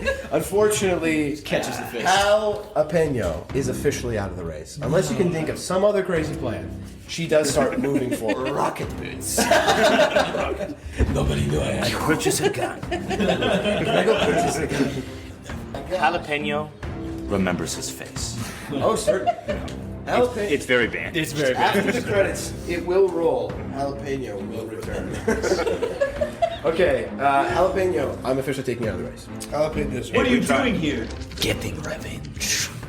You know, Jalapenos So are big Airbud, bad. against the Sanctuary, is going to try and hit you, Lumen. Succeeds Oh no! with a 19, and then rolls to hit with a 7. A miss. But crashing behind you, you're still pulling ahead. The orcs run forward 2 as well. Take another thing. Okay, hits the what's their names? The Airbud guys. Oh wow, much more damage. They didn't roll minimum? No. A javelin just crashes into the wheels, breaking one of the wheels almost entirely. It's barely holding on. So the guys with the bulls are just like barely going. All right, now Cruise Goose. You see ahead of you the arena just around the corner. You don't see the open gate of it, but you do see it because it's just around this turn. You're coming up. Want a triple dash? I'd love nothing more. You're about to take a sharp turn. We got this. We'll see how it goes. If we're coming up on a turn, I would not sprint. I would use the help action. Okay. So he has advantage on whatever turn. Is there? Sure, that's fine. So for the turn, with advantage, go and make a animal handling check. And that goes for Lumen. Who has the reins, Lumen or Clonus? Make an animal. I do. Oh, Clonus. Sorry. Clonus, go and roll an animal handling check. The other 2 will as well. Okay, good and bad. 11. 11? That is unfortunate. Okay, so this one was a higher DC, as well as a more punishing failure. So if you failed, you completely stop for this round. Unfortunately. Been there. So the same thing happens to the bull guys, but the orc guy is good. What'd you get? 22. You're fine. So Lumen and Clonus crash into one of the walls off to the side. Going into the stadium? No, not even into the stadium. You're doing the turn just in front of the stadium. So when you finish this turn, dead head in front of you is the gate. Okay. And as you go to make the turn, one of your wheels lifts up and you skid into a wall. You will take some damage here. The cart will. Okay, that's 4 halved because of your thing to 2. You take 2, Lumen. It just feels like you get crashed in the head. The cart takes 2. Not really that much. As you do that, wood splinters around and people like rush to the side. One guy kind of gets pinned, and you barely get the horses moving again. But unfortunately, this turn you're unable to move anymore. Airbud, they do the same thing. Trying to avoid you, they crash just behind you. Do we not get our other actions, or are we taking both of our actions? It takes your action to like get back out of that crash because it was such a sharp turn. Check. The same thing happens to Airbud though. Okay, that's pretty unfortunate. Because that takes him out of the race. So, right before the finish line, they just crash into the wall. You see 2 guys fly off the thing. The bulls just run in separate directions. Decorations. As the cart is just obliterated. They should break through the wall. They're bulls. That's true. Can we have a Kool-Aid man? Yeah, the bulls come through. All right. So they're out of the race right Bust before through the the wall finish. and guess who's in there? Even though she lost the ping, he put the ring somewhere. Gertrude's like, whoa! All right. Whoa, what? You saved me. Yeah. The orc guys, though, were fine, and so they will run, and they run up one and then over one. Actually, wait, there's no reason to kick them out there. Actually, they will. They throw a javelin at Lumen and Clonus. So the Sanctuary, natural 20. They got through the Sanctuary. The javelin, they hit with javelin. Can I use my reaction? Huh? Can I use my reaction? Oh, sure. Try and intercept it. So I rolled some damage. Go and roll D10. Very nice. Oh, that's the wrong. That's the right dice. 9. 9. You fully reduce it. So as this javelin's coming straight for the side of the cart, actually it's going to hit one of the horses. You just bat it away. Love that. Off into the crowd. That's so good. That's so cool. That is really cool. And the flavor and mechanics just. Yeah. So you bat a javelin away. It's like full force. This guy is huge too. He chucks it straight at you. You bat it away. Somebody in the crowd catches it and is like, all right. It's now Cruise Goose's turn. You guys are alone, approaching the final bit here. You see the arena straight ahead of you. The gate is up. You see open tunnel. There's nobody near you. What are you doing? Do both passengers have to be in the chariot to win? Oh my! Don't do anything stupid. We would have asked. No, technically no. As like somebody could have gotten knocked out or whatever. Yeah. But our team will win if he passes it. That is correct. Because I'm just going to be prepared, like, if anyone in the crowd or one of those teams has like an illegal last-ditch effort, I'm going to do anything I can to stop it. Okay. So you run with your action and the regular movement, and you're holding your action to like jump out of the cart if somebody needs to jump out of the cart. If they try to ram us, if something comes flying at the cart, yeah. Okay. No contesting right now as far as other carts. You guys are the only ones going through. The distance doesn't matter so much here. This is just right on the map. But there are people all around, but you guys are at the front of the pack running through this tunnel. Are you going forward? Yep. Okay, so you push forward.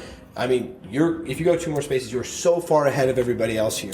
You race underneath the tunnel. You see this huge archway just inside the arena with flowers hanging from it and all these like streamers of like silver and gold as you rush through. Fabric parts as the horses run through, and confetti is falling and rose petals as you guys race through the finish line first. And do the victory little circuit to slow down. Yeah, like you guys run around. There's this like little figure 8 moment where the cart and horse go in this beautiful little display. Flower petals are falling. People are cheering. There's a bunch of people in the arena. Dress is on fire. There's a bunch of people. Yeah, your dress is on fire. A bunch of people in the arena all here just to see the end as they're cheering for you guys. It's a cacophonous sound. Before in the team fight, it was a pretty big deal. But you see, like a large number of people are here for this as well. Probably almost as many, but just because there were people kind of out throughout the race as well. But Edovard, for you, there's a moment of joy and celebration, and then there's just this stinging feeling where it sets in again in your like excitement for winning. What the kind of secondary goal of this all was. Yeah. And there's a moment where you just think, man, I really hope Venora knows something. Yeah. And it does kind of sour it. Make a perception check for me. My bird helps with perception checks, but am I knowingly doing this or no? No, I'm making you make a check, but it is kind of like a passive. Yeah, like a critical fail. Oh, okay. I'm just like, I'm staring at the ground. As you're looking around, there is a distinct moment where you are certain you see Gertrude in the crowd. And then you like shake your head and she is gone. I made it to my passive. 16. 16? All right. Where's Hal? You just see showers of accolades, people cheering. Okay, with that, Venora, you rush forward, helping those guys that got thrown from the bulls. Cephas, Matt, addressing you for your actual character here now. You were right here at the end. Right, and this is where they stationed you, was at this turn, because they knew I was so happy to see our team get through. Yeah. They were well ahead where you were as well. They stationed you at this turn because they knew it was going to be a big deal. And you saw One of your teams crash into the wall. Another team that you have no affiliation with crash into the wall. Your guys, they're okay. They're kind of rocked, and they keep going. You guys do finish as well. You got second place as you guys rush forward. Now underneath the finish line as well. Everybody's cheering for you equally. Second place is still magnificent in this race. But the one other team that crashed into the wall, they don't keep moving. One of the guys flies to the ground. He's like fully unconscious. Another guy's like, like holding his back. Two bulls are stuck in the wall. Like cartoon, like They didn't even. You rush over, I'm assuming, and administer some help. You could probably give like a hit point to get that guy up that's unconscious, and the other guy's just like, ouch, but he's okay. I'll help the bulls too get out of there. Sure. I mean, with relative ease, you're very strong. You yank the bulls out of the wall. They're injured a little bit, but they seem okay. And Your might bless you. I give them a track, by the way, by the end of the this. bulls. The bulls. Yeah, the bulls. They just eat it. Okay. Both of them kind of. Thank you. Venora rides up to you and tells you that there's one down about 100 yards away. Whatever. Yeah. Yards that way. Yeah. You kind of run in that direction again. And you see that like they're being helped up by two other guys that ran out of the crowd. You were like an immediate emergency kind of situation, and then there were people like Cephas at each checkpoint that were left there. They just used you at the very end. With that though, your guys' team kind of all coalesces towards the end now, as four of you guys make it to the end, first and second place. Nobody else even making it to the... Literally nobody else. Oh no, the orc guys, the orc and gnome guy, they do ride through for third place. I mean, shortly after. The last three chariots. 3 out of 6 chariots make it. And That's 50%. That's first, not that bad. Oh yeah, first and second place though go to the People's Hand. Well done. All right, congratulate the orcs. It's one orc and one gnome. I keep saying orcs. Sorry, yeah, the orc and the gnome. Yeah, they jump down out of their chariot, just a little bit annoyed, but then kind of looking around. They're one of 3 who even made it here. Yeah. They seem happy with themselves.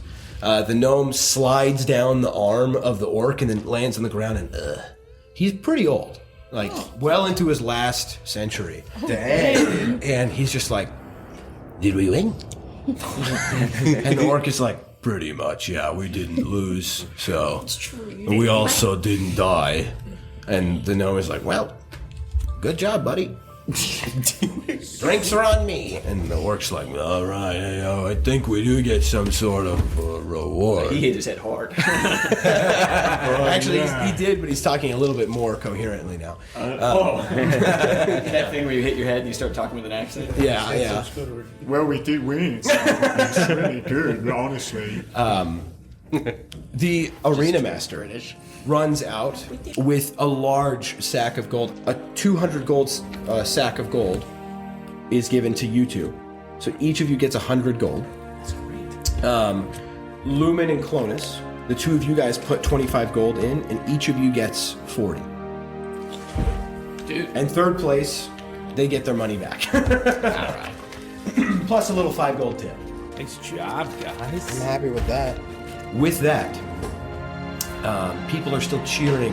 The arena master comes in, throws you guys a sack of gold, throws some gold to Lumen and Clonus and to the last guys. And as he does this, a well-earned victory for Cruise Goose. A well-earned second place for... What are you guys calling it?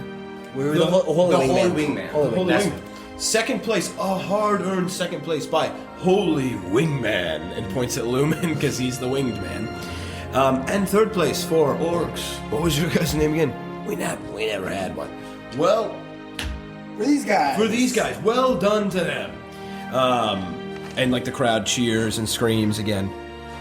And this does conclude our 2-day Champions of Glory event. Thank you to all of our competitors. Can we get a round of applause again for everyone who and people just cheer and scream. There will be a parade demonstration tonight to show off our many victors. If you won in any of the competitions, please do be there. It is not required, but you will get a moment of final glory, should you choose to be there. thank you to everyone who competed.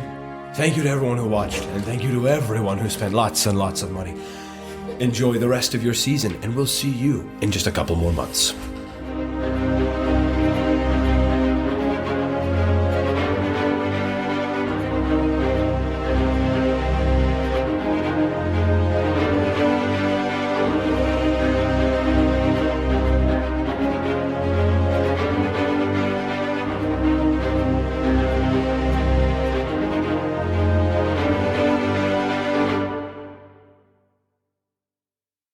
So the chariot race, we can do it real quick if you guys want to, or I was going to end it here, but if you guys want to do it real fast, it won't take that long.